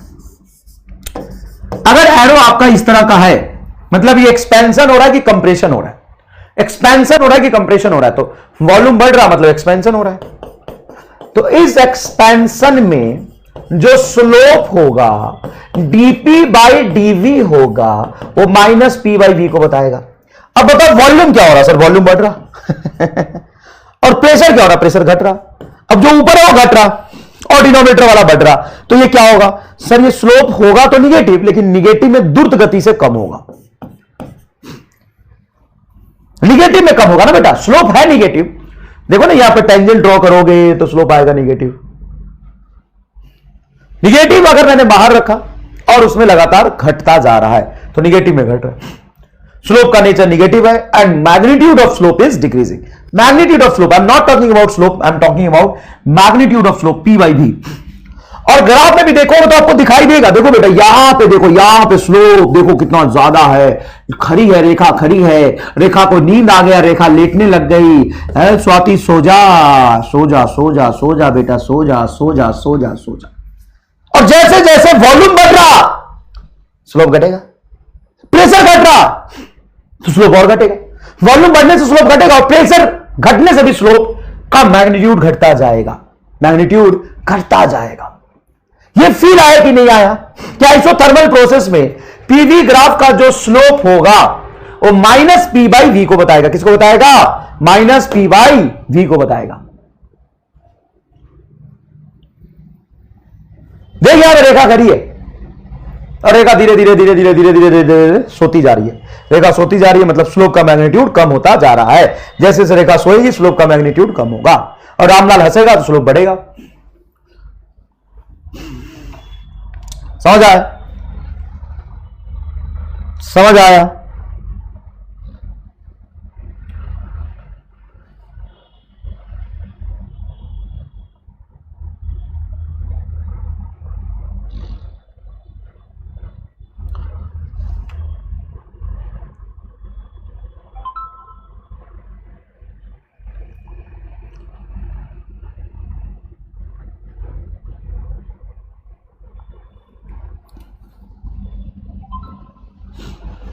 समझ आया?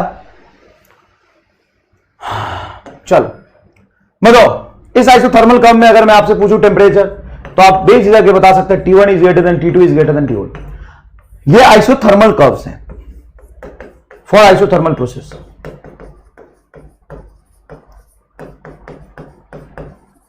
अगर मैं पीवी ग्राफ ऐसा बना दूं और आपसे पूछूं what about temperature, what about temperature in given graph, what about temperature in given graph? इस ग्राफ में टेम्परेचर के बारे में आपका क्या ख्याल है?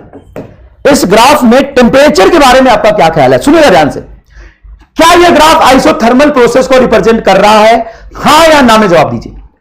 क्या यह ग्राफ आइसोथर्मल प्रोसेस को रिप्रेजेंट कर रहा है? हां या ना में जवाब दीजिए। हां या ना में जवाब दीजिए।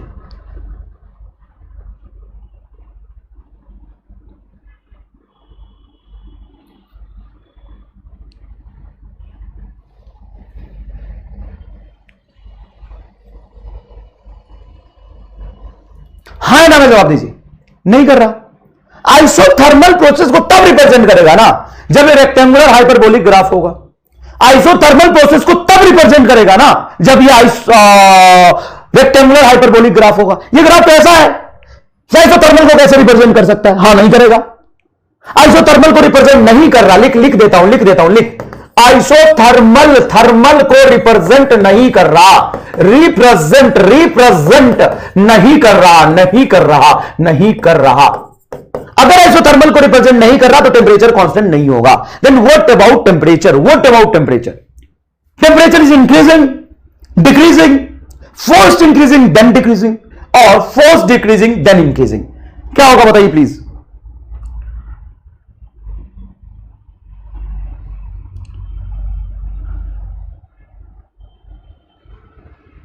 बताइए प्लीज। हाँ बोल। आदिल अहमद का जवाब है डिक्रीजिंग। नहीं देंगे तुझे। अरे तुझसे कोई मांग भी नहीं रहा, तू खुद भिखारी है। पता नहीं, आदित्य पारी को नहीं पता। कौशिकी कह रही decreasing, temperature decreasing. Jaydeep Rathore decreasing, Pradeep decreasing, increasing, Aditya temperature increasing. Oh my god. अच्छा, yes decreasing, Aman decreasing, Umant नेसा डिक्रीजिंग। ओ माय गॉड, सारी बेइज्जती आज ही कराएगा। ये एक बात बता, सारी बेइज्जती आज ही कराएगा क्या? डिक्रीजिंग, इंक्रीजिंग, तुक्का खेल रहा है। First increasing then decreasing, first increasing then increasing. वाह वाह, अरे नहीं वाह, अरे नहीं वाह। गधा कहीं का, सबका गलत। एक तो जवाब दे रहा नशे में सब नॉट पॉसिबल। क्या नॉट पॉसिबल? टेम्परेचर नहीं बता पाएगा। देख इधर भाई साहब, ये आइसोथर्मल प्रोसेस को रिप्रेजेंट नहीं कर रहा है। आइसोथर्मल कब नहीं है तो सर टेम्परेचर कांस्टेंट नहीं होगा। हां नहीं होगा। तो कैसे पता करेंगे? एक काम करते हैं, अपनी मर्जी से ना एक डॉटेड लाइन ऐसा प्लॉट करते हैं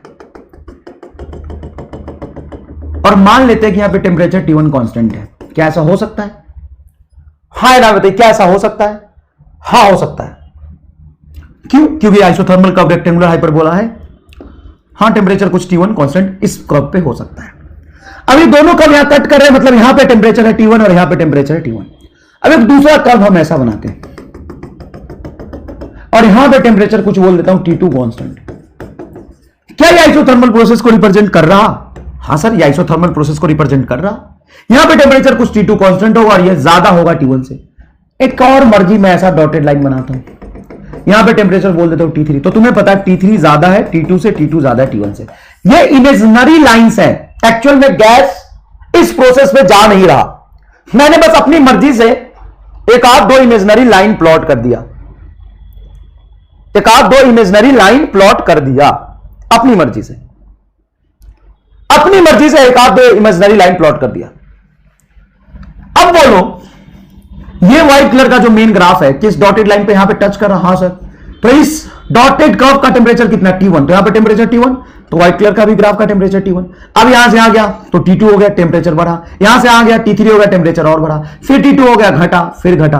तो फर्स्ट टेम्परेचर इज इंक्रीजिंग,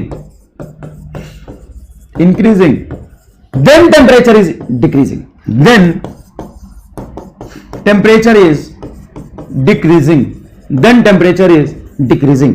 बताइए कितने लोगों को यह फील हुआ, महसूस आया, मजा आया? कितने लोगों को मजा आया कि first temperature is increasing then decreasing? Shamim Siddiqui का जवाब है, क्या बताऊं, हर बार सही जवाब दे रहा हूं और आप एक बार भी नहीं देख रहे हो। सौम्या दीप साहा, देख लिया बेटा, देख लिया। दिल को छू लिया, हां देखना, दिल चीर के बाहर ना निकल जाए। छू के वापस आ गया कि दिल चीर के बाहर निकल गया, देखना जरा, इसका ध्यान रखना। ऐसा ना हो कि दिल चीर के बाहर निकल जाए, खूने खून हो जाओ और तुम्हारा ये लास्ट टॉपिक है जो तुम समझ पाओ, देख पाओ, फील कर पाओ, उसके बाद एकदम इमोशनलेस, फीललेस हो जाओ। देखना दिल चीर के बाहर ना निकले, दिल चीर के बाहर ना निकले, इसका ध्यान रखना बस।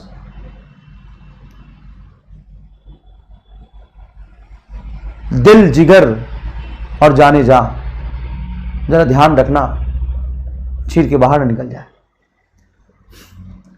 First temperature is increasing, then temperature is decreasing, then temperature is decreasing, first increasing then decreasing. चलो, व्हाट अबाउट दिस ग्राफ? 8 से सी पर जा रहा पीवी ग्राफ है।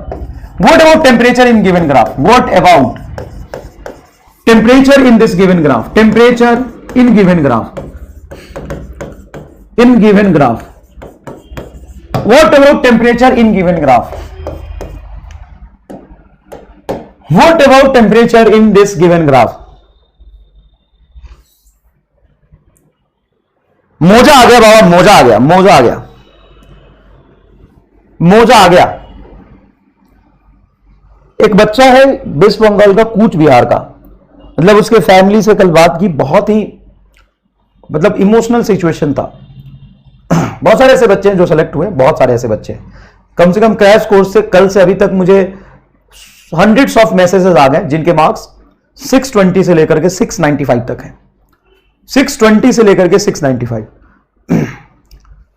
क्रैश कोर्स के स्टूडेंट, कम से कम 100 बच्चे ऐसे हैं जो मुझे मैसेज किए, जो जिनका मुझे पता चला।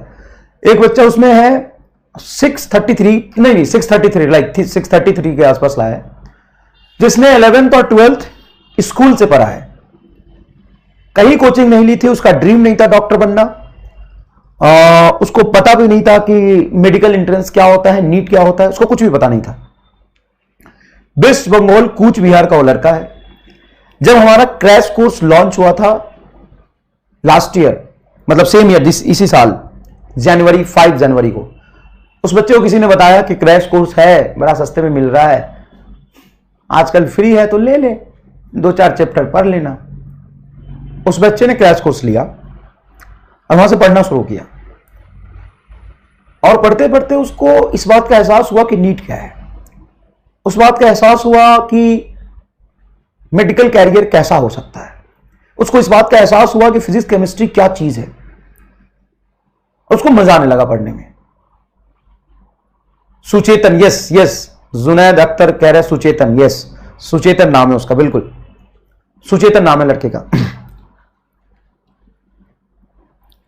उसके पापा किसी सेल्स कंपनी में काम करते हैं, एक ही घर है उसके पास, एक ही कमरा में, एक बगल में किचन है, माँ बाप और वो रहते हैं, पिताजी माताजी और बच्चा रहता है। वो एहसास वाली बात होती है ना, कभी कभी उसको एहसास हुआ कि नहीं यार पढ़ना है, देखते हैं क्या होता है, और वो पढ़ने लगा। क्रैश कोर्स में उसको मजा आने लगा और इतना पढ़ने लगा, इतना पढ़ने लगा, उसके मार्क्स 633 है। अब सोचिए साहब, जो 11-12 कुछ ना पढ़ा हो, सिर्फ 3 महीने के क्रैश कोर्स से 633 मार्क्स ले आया। और उसने क्या किया, तो लेक्चर देखे, नोट्स बनाए, डीपीपी सॉल्व किया, बस। इतना टाइम ही नहीं था कि कुछ और करता। और वो 4 के आया है पेपर, 4 के आया।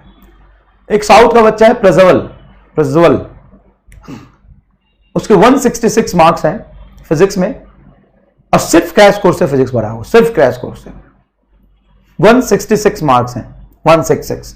उसके मार्क्स बनने कुछ 655 के आसपास, सिर्फ क्रैश कोर्स किया था। एंड मुझे पहले भी और ड्यूरिंग क्रैश कोर्स भी और क्रैश कोर्स के बाद भी मुझे हमेशा इस नाम से नफरत था कि ये क्रैश कोर्स है। क्रैश कोर्स नहीं था, वो नहीं था। क्रैश कोर्स नहीं था, बहुत पढ़ाया था, बहुत ज्यादा।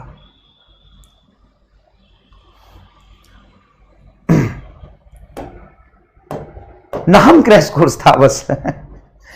100 क्लास ऑलमोस्ट 2 से 2.5 घंटे के बीच में on an average, and hundreds of classes, 250 घंटे का कंटेंट, 250 घंटे का कंटेंट।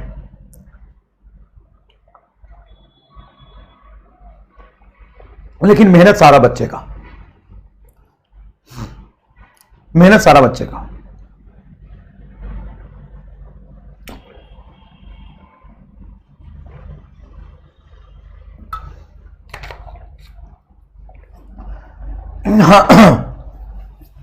आप 7 आवर पढ़ाए थे सेमीकंडक्टर, हाँ 7 आवर नहीं पढ़ाया था बेटा, ऐसे नहीं बोलते, ऐसे बोलते हैं अभी भी उस पर एग्जाम से पहले कंपटीशन वाला पे पढ़ाया था 7 घंटा लगातार 7 घंटे। सुस्मिता ब्राह्मण, हाँ बेटा।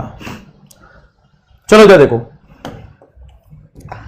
पीवी ग्राफ है ये, चिंता मत करो, तुम अपनी सीटिंग कैपेसिटी बढ़ाओ, पढ़ो और सीटिंग कैपेसिटी बढ़ाओ, सीटिंग कैपेसिटी बढ़ाते चलो, बढ़ाते चलो, बढ़ाते चलो, धमाल करेंगे। बस तुम अपनी सीटिंग कैपेसिटी बढ़ाओ, तुम अपनी औकात बढ़ाओ, बाकी हम देख लेंगे, चिंता मत करो। तुम क्लास करो, बस क्लास के लेक्चर्स को अच्छे से देखो, सारे सवाल को ढंग से लिखो, डीपीपी सॉल्व करो और अपनी सीटिंग कैपेसिटी बढ़ाते चलो।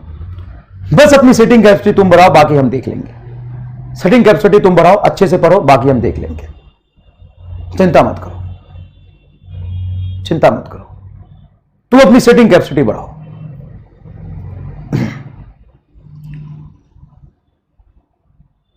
ठीक है, देखो तो साहब ये पीवी ग्राफ है, हाँ है, और ये सीधा एक इंक्रीजिंग वैसे जा रहा है, जैसे ए से जा रहा है बी पे, बी से जा रहा है सी पे। अब हमसे पूछा कि वो टेम्परेचर इन गिवन ग्राफ, पक्की बात है आइसोथर्मल प्रोसेस को रिप्रेजेंट नहीं कर रहा। हाँ सर, साफ नहीं कर रहा तो दिख रहा है कि जैसे से ऊपर जा रहा है, यहां पे P is directly proportional to V हो गया ये तो। आइसोथर्मल प्रोसेस को कहीं से रिप्रेजेंट ये नहीं कर रहा। तो हम टेम्परेचर के बारे में क्या कहेंगे, टेम्परेचर के बारे में हम क्या कहेंगे, तो हम यहां पे आइसोथर्मल कर्व प्लॉट करेंगे 2-3। यहां पे आएंगे, ये पॉइंट है A, ये पॉइंट है B, ये पॉइंट है C। जब हम इस लाइन से A से C की तरफ जाएंगे, A से C की तरफ जाएंगे, यहां पे टेम्परेचर बोल देता हूं T1, T2 और T3। यहां पे टेम्परेचर T1 है, यहां पे T2, यहां पे T3 है, T3 is greater than T2, T2 is greater than T1। Temperature is continuously increasing, temperature is continuously increasing, temperature is continuously increasing. हाँ ठीक है साहब। Next adiabatic process, adiabatic process. Next हम बात करते हैं एडियाबेटिक प्रोसेस के बारे में कि साहब एडियाबेटिक प्रोसेस है क्या। तो एडियाबेटिक प्रोसेस एक ऐसा प्रोसेस है जिसमें नो ट्रांसफर ऑफ हीट, मतलब हीट एक्सचेंज हो जाएगा 0। ना तो हम सिस्टम को हीट देंगे, ना ही हम सिस्टम से हीट लेंगे। तो सर अगर हीट नहीं देंगे तो फर्स्ट लॉ ऑफ थर्मोडायनेमिक्स से सोचिए, फर्स्ट लॉ ऑफ थर्मोडायनेमिक्स, तो इसमें dq बराबर होता है du प्लस dw। आप कह रहे हो कि आप हमें पैसे नहीं दोगे ना, हम गैस को कोई एक्सटर्नल हीट प्रोवाइड नहीं करेंगे। मान लो मैं तुमसे कहूं कि मैं तुम्हें पैसे नहीं दे रहा और जा कुछ खर्च कर, अब सोच क्या करेगा फिर। अगर मैं कहूं आपसे कि मैं आपको पैसे नहीं दूंगा तो भीख मांगा, सर दे दो ना सर दे दो, नहीं दूंगा, नहीं दूंगा, नो मीन्स नो। और कहूंगा तो खर्च कर, सब ये गजब बेइज्जती है, पैसे दे भी नहीं रहे हो, कह रहे हो खर्च कर, हाँ खर्च कर, लेकिन मैं पैसे नहीं दूंगा। तो क्या करेगा, क्या करेगा? मैं तो हीट पैसे नहीं दूंगा, बोलूंगा खर्च कर, खर्च कर, लेकिन मैं पैसे नहीं दूंगा, क्या करेगा? तो सर खर्च कैसे करेंगे सर? तो साफे भिखारी है कि पहले का कुछ सेविंग वोविंग है, तो जो तुम्हारे पास पहले से तुमने स्टोर करके रखा था उसी को खर्च करके कुछ वर्क डन करेगा। मतलब साफ साफ यहां से चीजें दिखाई दे रही, dw बराबर माइनस du।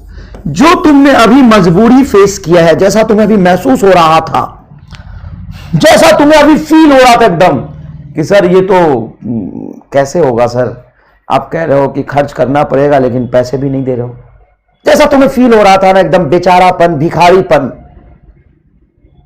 बेचारापन, भिखारीपन, वही सेम टू सेम इस गैस के साथ फील हो रहा। गैस के कोई हीट दे ही नहीं रहा, बोला कि नहीं तू काम कर, हीट नहीं दूंगा, तू काम कर। तो पहले से जो उसकी इंटरनल एनर्जी कुछ सेविंग होगी उसको कम करके,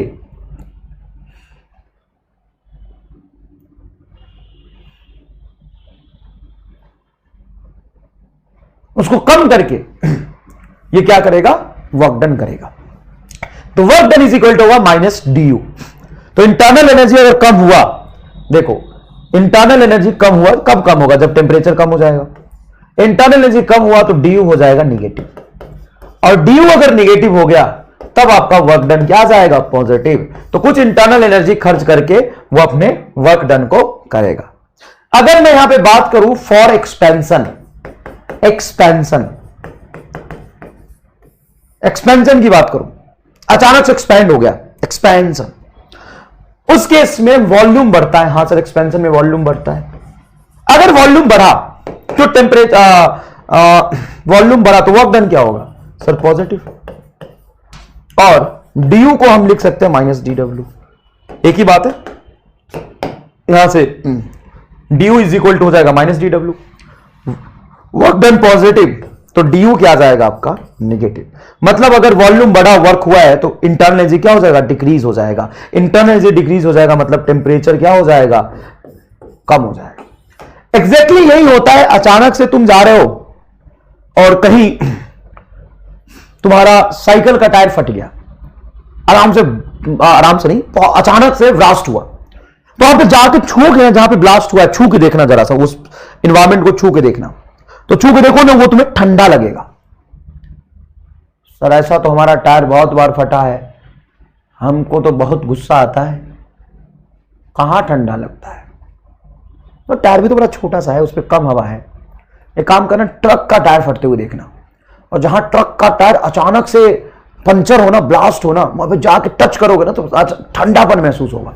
अब ठंडापन कैसे महसूस होता है, देखो टायर के अंदर था वो गैस, हां, अचानक से ब्रस्ट हुआ तो उस गैस का वॉल्यूम बढ़ गया, एक्सपैंड हो गया, उसका वॉल्यूम बढ़ गया तो वर्क डन क्या हो, पॉजिटिव। लेकिन हीट एक्सचेंज तो हुआ नहीं अचानक से, ये सडनली प्रोसेस होता है, सडनली हीट एक्सचेंज तो हुआ नहीं, लेकिन गैस का एक्सपेंशन हो गया, एक्सपेंशन हो गया, लेकिन हीट एक्सचेंज तो हुआ नहीं। तो इंटरनल एनर्जी डिक्रीज हो जाएगा, अचानक से टेम्परेचर क्या हो जाएगा, डाउन हो जाएगा। और अगर आप कंप्रेशन की बात करें,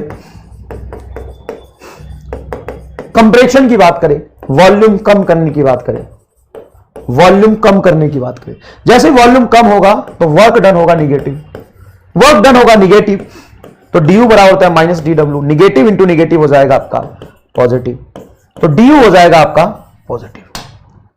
और डी यू पॉजिटिव, बेटा ध्यान से सुनिएगा, डी यू पॉजिटिव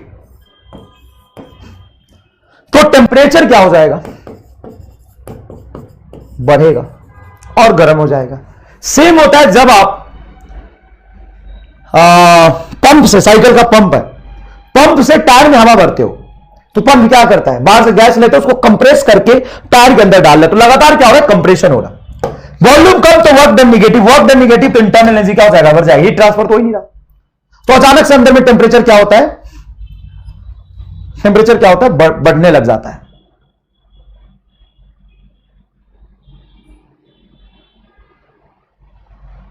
ट्रैक्टर का टायर फटा है बिल्कुल बाजू में, तू मत फट जाना।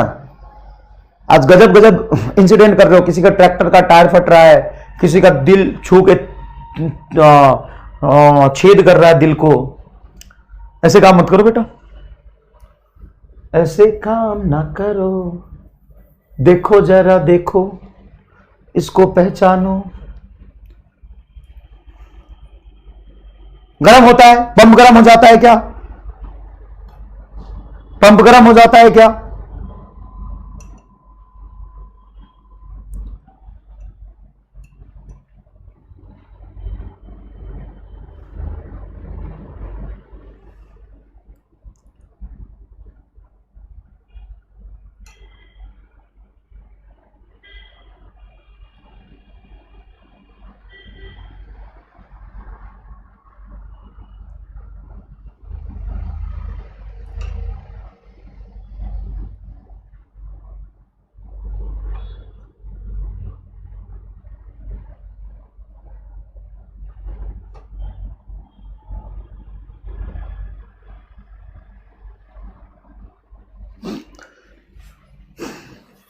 अब रीजन पता चला, बहुत बढ़िया, आज रीजन पता चला भाई साहब को पंप गर्म कैसे होता है। पहले क्या लगता था, पहले क्या लगता था बेटा,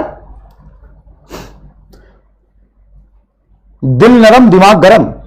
पहले अच्छा, दिल नरम दिमाग गरम, दिमाग गरम क्यों हो रहा है, सोच दिमाग गरम क्यों हो रहा है, क्योंकि दिमाग में कंसेप्ट को तू क्या कर रहा, लगातार कंप्रेस करके डाल रहा। ज्यादा पढ़ते पढ़ते दिमाग गर्म क्यों हो जाता है, तुम्हें पता चला कभी? ज्यादा पढ़ाई करते करते दिमाग गर्म क्यों हो जाता है, क्योंकि लगातार बहुत वास्ट कंसेप्ट है और सारे कंसेप्ट को जो तुम्हारे पास पहुंच रहा है उसकी तुम्हारी एब्जॉर्बिटी 1 है, एब्जॉर्प्शन कोफिशिएंट 1 है, तो सारा का सारा एब्जॉर्ब कर रहे हो।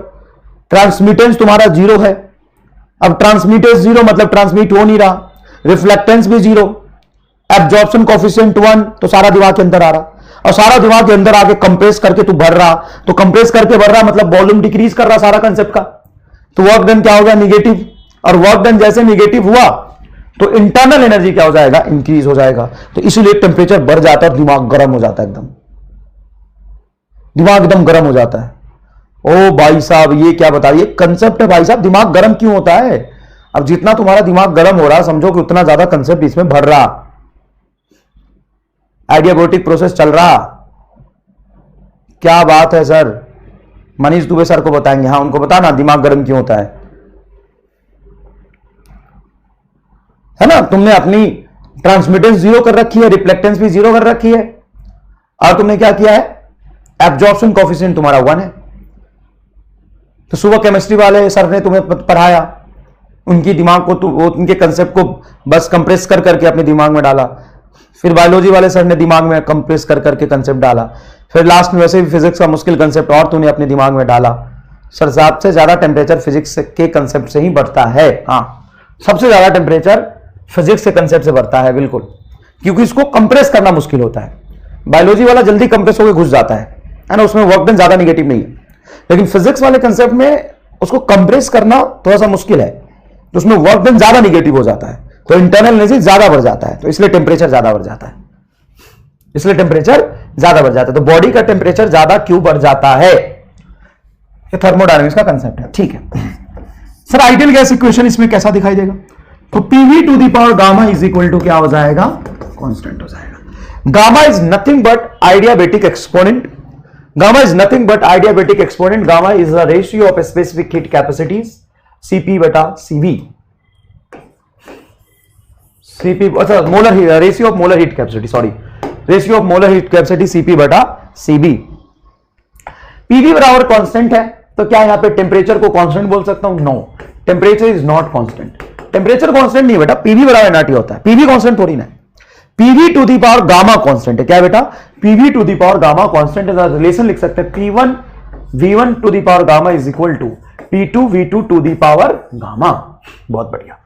अब अगर हम बात करें फर्स्ट लॉ ऑफ थर्मोडायनेमिक्स, जैसे हमने किया है फर्स्ट लॉ ऑफ थर्मोडायनेमिक्स की बात हमने किया है ऑफ थर्मोडायनामिक्स, तो हीट हमने यहां पे देने की काम की नहीं है, हीट अगर हम नहीं देते हैं तो dW ही माइनस du के बराबर होगा। तो बताइए वर्क डन होगा कितना, सर वर्क डन कितना होगा ये कैसे निकालेंगे, फिर अब तो गड़बड़ लग रहा। देखो बेटा work done dW is equal to होता है माइनस du, और माइनस du को आप लिख सकते हैं NCV dt, du को हमेशा आप NCV dt लिख सकते हैं, du को हमेशा आप NCV dt लिख सकते हैं, ठीक है साहब। तो n तो नंबर ऑफ मोल है, Cv को क्या लिख सकते हैं, Cv हो जाएगा बेटा माइनस n, Cv हो जाएगा R बटा gamma minus 1 into dt change in temperature हो जाएगा आपका T2 माइनस T1, ये तो लिख सकते हैं। क्या मैंने सही लिखा है, लग तो सही रहा है। अगर ये माइनस अंदर ले जाओगे या नीचे से एक माइनस बाहर निकालो, माइनस माइनस प्लस हो जाएगा, तो इसको आप लिख सकते हो NR T2 माइनस T1 बटा 1 माइनस गामा। तो इसमें हमें इंटीग्रेशन की जरूरत नहीं पड़ी यार, ये देख के अच्छा लगा।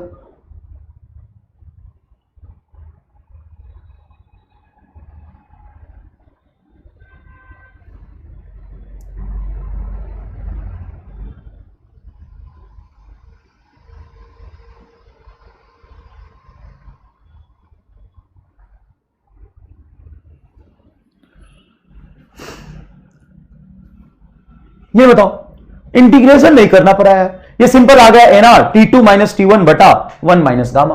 ये तो बढ़िया रिजल्ट आ गया, ये तो बहुत ही बढ़िया रिजल्ट आ गया। dw is equal to nR T2 minus T1 बटा 1 माइनस गामा। ठीक है, अब यहां से एक चीज लिख सकते हो, dw is equal to nR T2 minus nR T1 बटा 1 माइनस गामा। अब हम ये तो जानते हैं कि nRT2 को आइडियल गैस इक्वेशन वहां पे वैलिड तो है ही, PV to the power gamma constant है, वो एक अलग बात है। आइडियल गैस इक्वेशन पीवी बराबर nRT तो होता है ना, तो यहां पे जो टेम्परेचर का वेरिएशन उसके हिसाब से हम पीवी लिखे, तो हम ये लिख सकते हैं nRT2 को nRT को हम पीवी लिख सकते हैं, तो यहां से हो जाएगा P2V2 minus P1V1 divided by 1 minus gamma. ठीक है,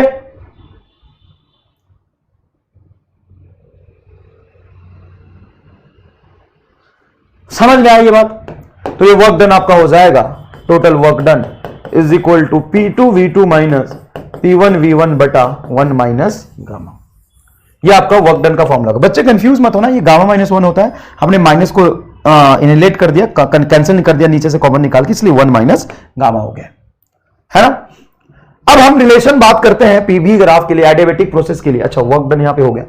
PV to the power gamma अगर कांस्टेंट है तो यहां से लिख सकते हैं आप P1 बटा P2 is equal to V2 बटा V1 का पावर गामा, ये रिलेशन आ जाएगा।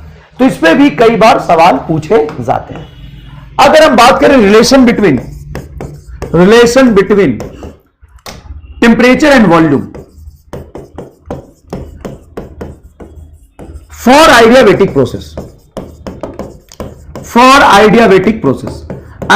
प्रोसेस के लिए अगर हम टेम्परेचर और वॉल्यूम के बीच रिलेशन की बात करें तो कैसा होगा रिलेशन कैसा होगा? तो रिलेशन होगा PV to the power gamma आपका कांस्टेंट है। तो आप यहां से लिख सकते हैं बेटा, आप यहां से लिख सकते हैं कि पीवी इज इक्वल टू होता है nRT। हां सर होता है, हमें प्रेशर नहीं चाहिए, हमें चाहिए टेम्परेचर एंड वॉल्यूम। तो प्रेशर को हम क्या लिख सकते हैं? nRT बटा V। सर ये दोनों चीजें आप कैसे लिख रहे हो समझ नहीं आ रहा, मुझे भी पहली बार समझ नहीं आता जब मैं पढ़ा था कि आप ये भी लिख रहे हो ये भी लिख रहे हो। अब बोलो पीवी बराबर गामा कांस्टेंट है और पीवी बराबर nRT भी वैलिड है। हाँ बेटा, ये तो आइडियल गैस इक्वेशन है ना, कोई भी गैस एक स्टेट से दूसरे स्टेट में जाता है तो पीवी बराबर nRT आइडियल गैस के लिए सही है। और यहां पे आइडियल गैस की बात नहीं हो रही है, आइडियाबेटिक प्रोसेस में PV to the power gamma हमेशा कांस्टेंट रहता है। तो प्रेशर को nRT बाई V लिखेंगे, यहां पे nRT बाई V लिखेंगे, ये है आपका V to the power gamma is equal to constant. तो ये nRT is constant, nRT is constant है ना, sorry nR is constant, T तो वेरिएबल है यहां पे, आइसोथर्मल नहीं आइडियाबेटिक है। तो आप लिख सकते हैं T, nR को इधर ले जाइए तो कांस्टेंट बटा nR कांस्टेंट होगा। T V का पावर गामा माइनस 1, देखो ये 1 ऊपर जाएगा तो माइनस हो जाएगा, इज इक्वल टू कांस्टेंट। तो कई बार आइडियाबेटिक प्रोसेस से इस तरह के सवाल पूछे जाते हैं, कई बार एडियाबेटिक प्रोसेस से इस तरह के सवाल पूछे जाते हैं। TV to the power gamma minus 1 क्या होगा? कांस्टेंट होगा। TV to the power gamma minus 1 क्या होगा? कांस्टेंट होगा। वॉइस खराब आ रही है क्या? हेलो हेलो हेलो, देखते हैं। अब अगर हम रिलेशन निकालें, relation between pressure and temperature, pressure and temperature के बीच अगर हम रिलेशन निकालें तो इनके बीच कैसा रिलेशन होगा? तो इनके बीच रिलेशन होगा PV to the power gamma constant है, पीवी इज इक्वल टू हम लिख सकते हैं nRT। हमें वॉल्यूम हटाना है तो वॉल्यूम को लिख सकते हैं T बाई पी, है ना, कांस्टेंट। तो वॉल्यूम को लिख सकते हैं T by P, P into T by P to the power gamma is equal to constant. तो ये हो जाएगा P1 minus gamma into T to the power gamma is equal to constant. ये साहब रिलेशन आएगा प्रेशर और temperature के बीच में, ये साहब रिलेशन आएगा प्रेशर एंड टेम्परेचर के बीच में। इसमें से किसी को रटने की कोशिश मत करना। बच्चा कह रहा है सर एमआर रट्टा है क्या? ये नहीं, ये एमआर रट्टा नहीं है, किसी को भी रटने की कोशिश इसमें से नहीं करनी है। तो क्या करना है सर, क्या करना है सर? आपको क्या करना है, आपको क्या करना है कि ये याद रखना है बस, और ये आपको याद है, मार रट्टा, इसको मार रट्टा, ये आपको याद है। ये बेटा आप कन्वर्जन कर सकते हैं, ये आप कन्वर्जन कर सकते हैं, इसमें कोई खास दिक्कत नहीं होगी आपको। ठीक है, अब हम बनाते हैं ग्राफ। ग्राफ कैसा बनेगा तो बताइए, P वर्सेस V का ग्राफ कैसा बनेगा? P वर्सेस V का ग्राफ कैसा बनेगा? तो सबसे पहली बात, P V to the power gamma आपका कांस्टेंट है, तो P is inversely proportional to V to the power gamma. ऐसा ग्राफ बनेगा इनवर्सली प्रोपोर्शनल, मतलब रेक्टेंगुलर हाइपरबोला ही बनेगा। लेकिन अब आइसोथर्मल भी रेक्टेंगुलर हाइपरबोलिक था, ये भी रेक्टेंगुलर हाइपरबोलिक है, तो हम क्या करें? तो आपको क्या करना है, इसको डिफरेंशिएट करना है, तो होगा dp बटा p plus gamma into dV by V. जब आप पार्शियल डिफरेंशिएशन करते हैं तो पावर को बाहर निकाल देते हैं, बस ये आएगा। तो dp बटा p is equal to minus gamma dV by V. p को ऊपर ले जाइए, dv को नीचे लेंगे, तो ये होगा dp बटा dv is equal to minus gamma dV p by V. ये है slope of PV graph in adiabatic process. Slope of PV graph in adiabatic process. Adiabatic process में पीवी ग्राफ का slope minus gamma P by V, minus gamma P by V, ये slope होगा, है ना, ये slope होगा। आपको ये समझ आया अच्छे से? आपको समझ आया अच्छे से? अगर आप कंपेयर करोगे आइसोथर्मल और एडियाबेटिक का, तो किसका ग्राफ ज्यादा है?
बताओ, आवाज आ रही?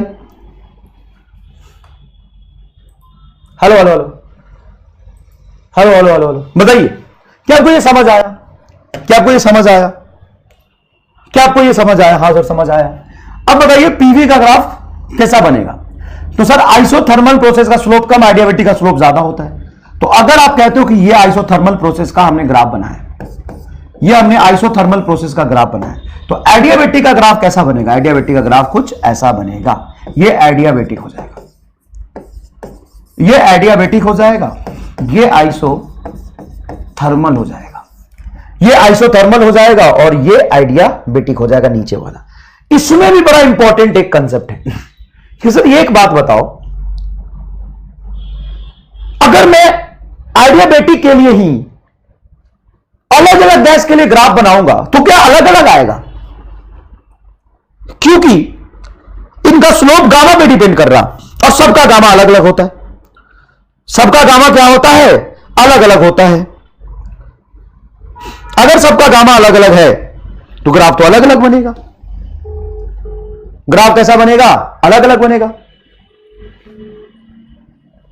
ठीक है, तो इधर देखो, इधर देखो, अगर मैं पीवी ग्राफ ये 3 बनाता हूं, 1 2 3,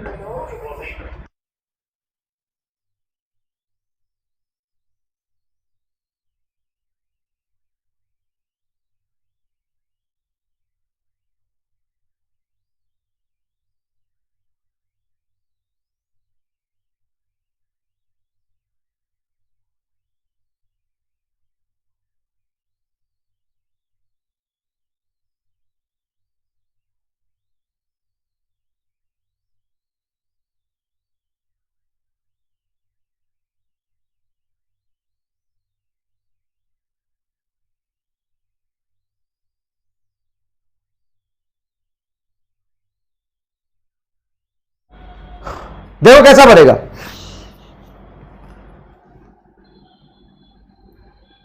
कैसा बनेगा बताओ, मतलब कैसा क्या बनेगा। ये 4 ग्राफ मैंने बनाए हैं, ये आइसोथर्मल प्रोसेस को रिप्रेजेंट कर रहा और ये तीनों ही आइडियाबैटिक को रिप्रेजेंट कर रहा। अब ये आइडियाबैटिक में 1 number graph, 2 number graph, 3 number graph कौन कौन से प्रोसेस का है, कौन कौन से प्रोसेस का है, तो सोच के बताइए। ये आपने देखा है कि स्लोप होता है gamma into minus P by B, जिसका गामा जितना ज्यादा उसका स्लोप उतना ज्यादा।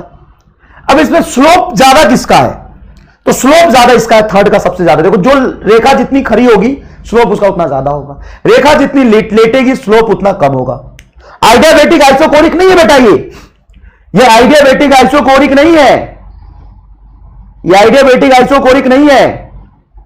तो ये क्या है, ये है आइसोथर्मल प्रोसेस और आइडियाबैटिक में अलग अलग मोनो, डाया और ट्राइएटॉमिक गैस के लिए।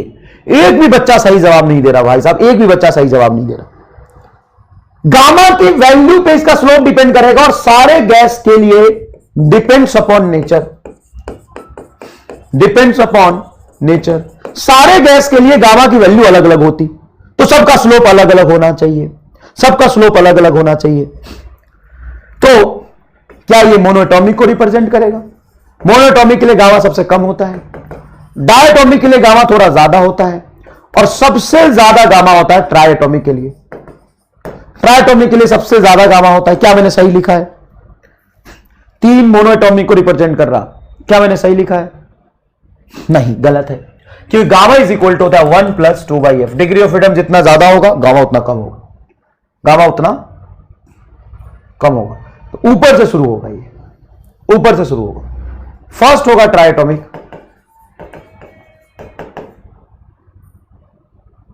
3 होगा मोनोएटॉमिक और सेकेंड होगा डायटॉमिक, सेकेंड होगा डायटॉमिक। ये होगा आपका ट्राइएटॉमिक, डायटॉमिक, मोनोएटॉमिक।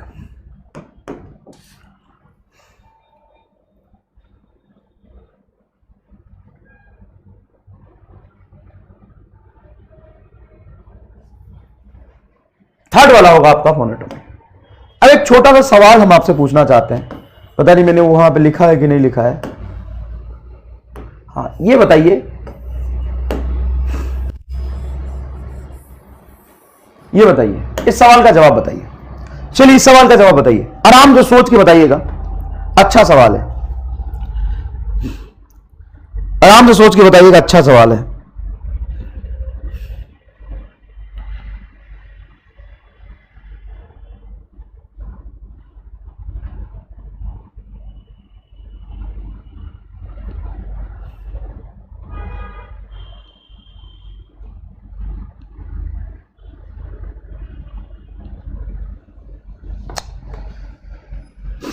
आराम से सोच के बताइएगा, अच्छा सवाल है। और मुझे आएगा बड़ा गुस्सा अगर गलत जवाब दोगे, तो इसका ध्यान रखना।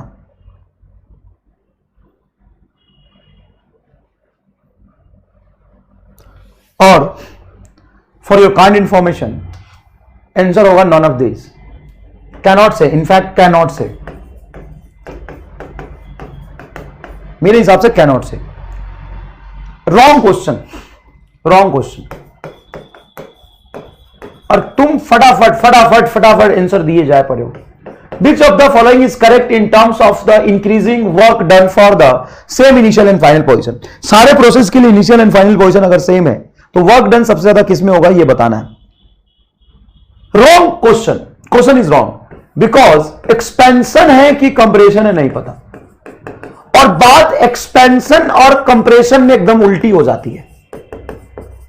कंप्रेशन और एक्सपेंशन में बात एकदम उल्टी हो जाती है। अगर आप बात करते हैं एक्सपेंशन की, देखिए यहां से यहां तक वॉल्यूम बढ़ा बढ़ा बढ़ा बढ़ा, ये प्रोसेस आपका आइसोबारिक, ये है आपका आइसोथर्मल, स्लोप कम, ये आपका एडियाबेटिक, एडियाबेटिक, और ये आपका आइसोकोरिक। तो सबसे ज्यादा वर्क साहब किसमें होगा? सबसे ज्यादा आपका वर्क होगा आइसोबारिक में, आइसोबारिक प्रोसेस में। फिर होगा आपका आइसोथर्मल, फिर होगा आपका एडियाबेटिक, और आइसोकोरिक में तो वर्क जीरो ही होगा। यह आप बहुत अच्छे से समझते हैं, आइसोकोरिक में वर्क क्या हो जाएगा, जीरो। लेकिन अगर हम कंप्रेशन की बात करें, यहां से हम कंप्रेस करें गैस को, यहां तक ले जाए, यहां तक ले जाए, यहां तक ले जाए, यहां तक ले जाए, तो अभी भी फर्स्ट है आपका आइसोकोरिक, सेकंड जिसका स्लोप ज्यादा है वो आइडियाबेटिक, ये आपका आइसोथर्मल, और ये आपका आइसोबारिक। तो सबसे कम वर्क डन होगा आइसोबारिक में, वर्क डन इन आइसोबारिक सबसे कम होगा। उसके बाद होगा आपका आइसोथर्मल का वर्क, उससे ज्यादा होगा आपका आइडियाबेटिक का work. Work done in isochoric is zero. जल्दीबाजी में आंसर देने की क्या जल्दी होती है, मुझे समझ नहीं आता। इतना जल्दी आंसर क्यों देते हो, कहां जाना है?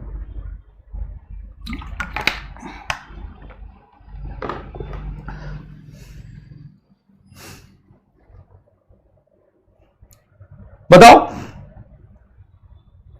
तारिक एदम को कंफ्यूजन हो रहा है, बहुत बढ़िया बेटा, कंफ्यूजन में जीवन गुजार देगा। देख इधर थोड़ा सा अगर स्किप करो, समझाने में कम जान लगा, इनको कंफ्यूजन शुरू हो जाता है। देखो बेटा, यहां से यहां जाएगा, ये आइसोबारिक हो गया। अब इसी स्टेट से ये आइसो थर्मल हो गया, ये आइडियाबेटिक हो गया, ये आइसोकोरिक हो गया। अब पीवी ग्राफ का area under the curve work done को बताता है, तो ये वर्क होगा, ये वर्क होगा। तुम कौन कहता कि मुझे तो कहीं से भी नहीं लग रहा कि तुम थोड़ा बहुत भी थर्मोडायनेमिक्स जानते हो। अविनाश सिंह, कुश पटेल, सॉरी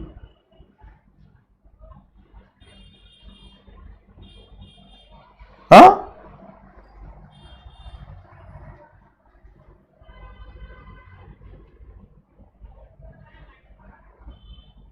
सॉरी बाबा, सॉरी सर, सॉरी मतलब तुम क्या, समझ नहीं आ रहा। जब इसी से तुम यहां पे कंप्रेस करोगे,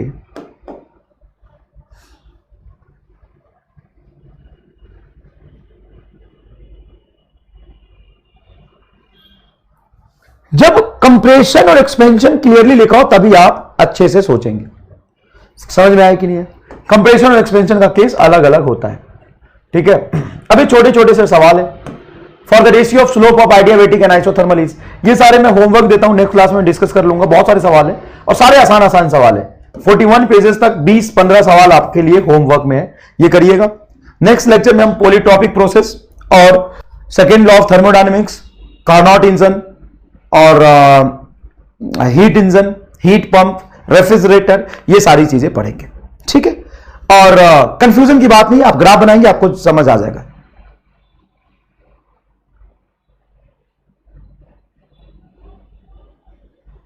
रिपीट, ठीक है, रिपीट कर देते हैं। गलती हो गया बेटा, मुझे नहीं पता था तुम कितने बड़े बकचोनर हो, बेवकूफ कहीं के। क्या पढ़ाना है भाई साहब, इसमें रिपीट करना पड़ेगा मुझे। अब इसको समझाने के लिए रिपीट करना पड़ेगा, मतलब मैं समझ गया कि तुम क्या हो। देखो, जब मैं एक्सपेंशन की बात करूंगा, एक्सपेंशन का मतलब होता है वॉल्यूम का बढ़ना। एक्सपेंशन का मतलब होता है वॉल्यूम का बढ़ना। ये प्रेशर है, ये वॉल्यूम। मान लो यहां पे कोई गैस है जिसका थर्मोडायनेमिक स्टेट P और V है। अब मैं ग्राफ ऐसा बना दूं तो प्रेशर कांस्टेंट है, मतलब ये आइसोबारिक हो जाएगा। अगर मैं ग्राफ ऐसा बनाऊं तो देखो ये y एक्सिस के पैरेलल है, प्रेशर कम हो रहा है लेकिन वॉल्यूम कांस्टेंट है, ये आइसोकोरिक हो जाएगा। और ये हो जाएगा आपका कम स्लोप है ना, देखो ज्यादा लेट गया तो आइसोथर्मल, सॉरी इसका स्लोप ज्यादा है, इसका स्लोप कम है। देखो ये, देखो ज्यादा लेटा हुआ है, ये खड़ा है, तो ये हो जाएगा आइडियाबेटिक, ये हो जाएगा आइसोथर्मल, ये हो जाएगा आइडियाबेटिक। अब वर्क का मतलब क्या समझता है तू? वर्क का मतलब क्या समझता है? Area under the curve. तो सबसे ज्यादा एरिया कौन बनाएगा? आइसोबारिक।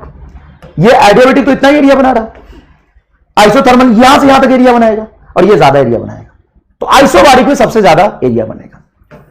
लेकिन जब आप बात करेंगे कंप्रेशन का, मान लो यहां पे गैस है, कांस्टेंट प्रेशर पे, इसी से कांस्टेंट प्रेशर पे कंप्रेस हुआ, ये हो जाएगा तुम्हारा आइसोथर्मल, और ये देखो लाइन जितना खड़ा होगा ये हो जाएगा एडियाबैटिक, और ये हो जाएगा आइसोकोरिक। अब सबसे कम area under the curve isobaric में, तो सबसे कम वर्क आइसोबारिक करेगा कंप्रेशन में, सबसे कम वर्क कंप्रेशन में आइसोबारिक करेगा, और सबसे ज्यादा वर्क आइसोबारिक करेगा एक्सपेंशन में। समझ आया कि नहीं है? समझ आया कि नहीं है? ठीक है बेटा, तो सारे सवाल आपके होमवर्क में ही रहेंगे। मैं फटाफट लिख देता हूं होमवर्क, ये सारे सवाल आपको करने हैं, इजी है एकदम। एक दो सवाल सॉलिड के कंसेप्ट से होगा, नीट 2013 का सवाल है, ये सारे सवाल ये बहुत इजी है, ये होमवर्क है। एंड कमेंट बॉक्स में इन सारे सवाल का आप आंसर की बना के भेजेंगे, सारे सवाल का आंसर की बना के भेजेंगे। सब पे मैंने होमवर्क लिख दिया है, सब पे मैंने होमवर्क लिख दिया है। समझ में आया कि नहीं आया? सारे पे मैंने होमवर्क लिख दिया है, आराम से देखेंगे, बहुत आसान आसान से सवाल है बेटा। सारे सवाल आपको नोटबुक में ही करने हैं, सारे सवाल कहां करने हैं आपको? नोटबुक में ही करने हैं, ठीक है? सारे हो जाएंगे, चिंता मत करिएगा। चलिए बाय।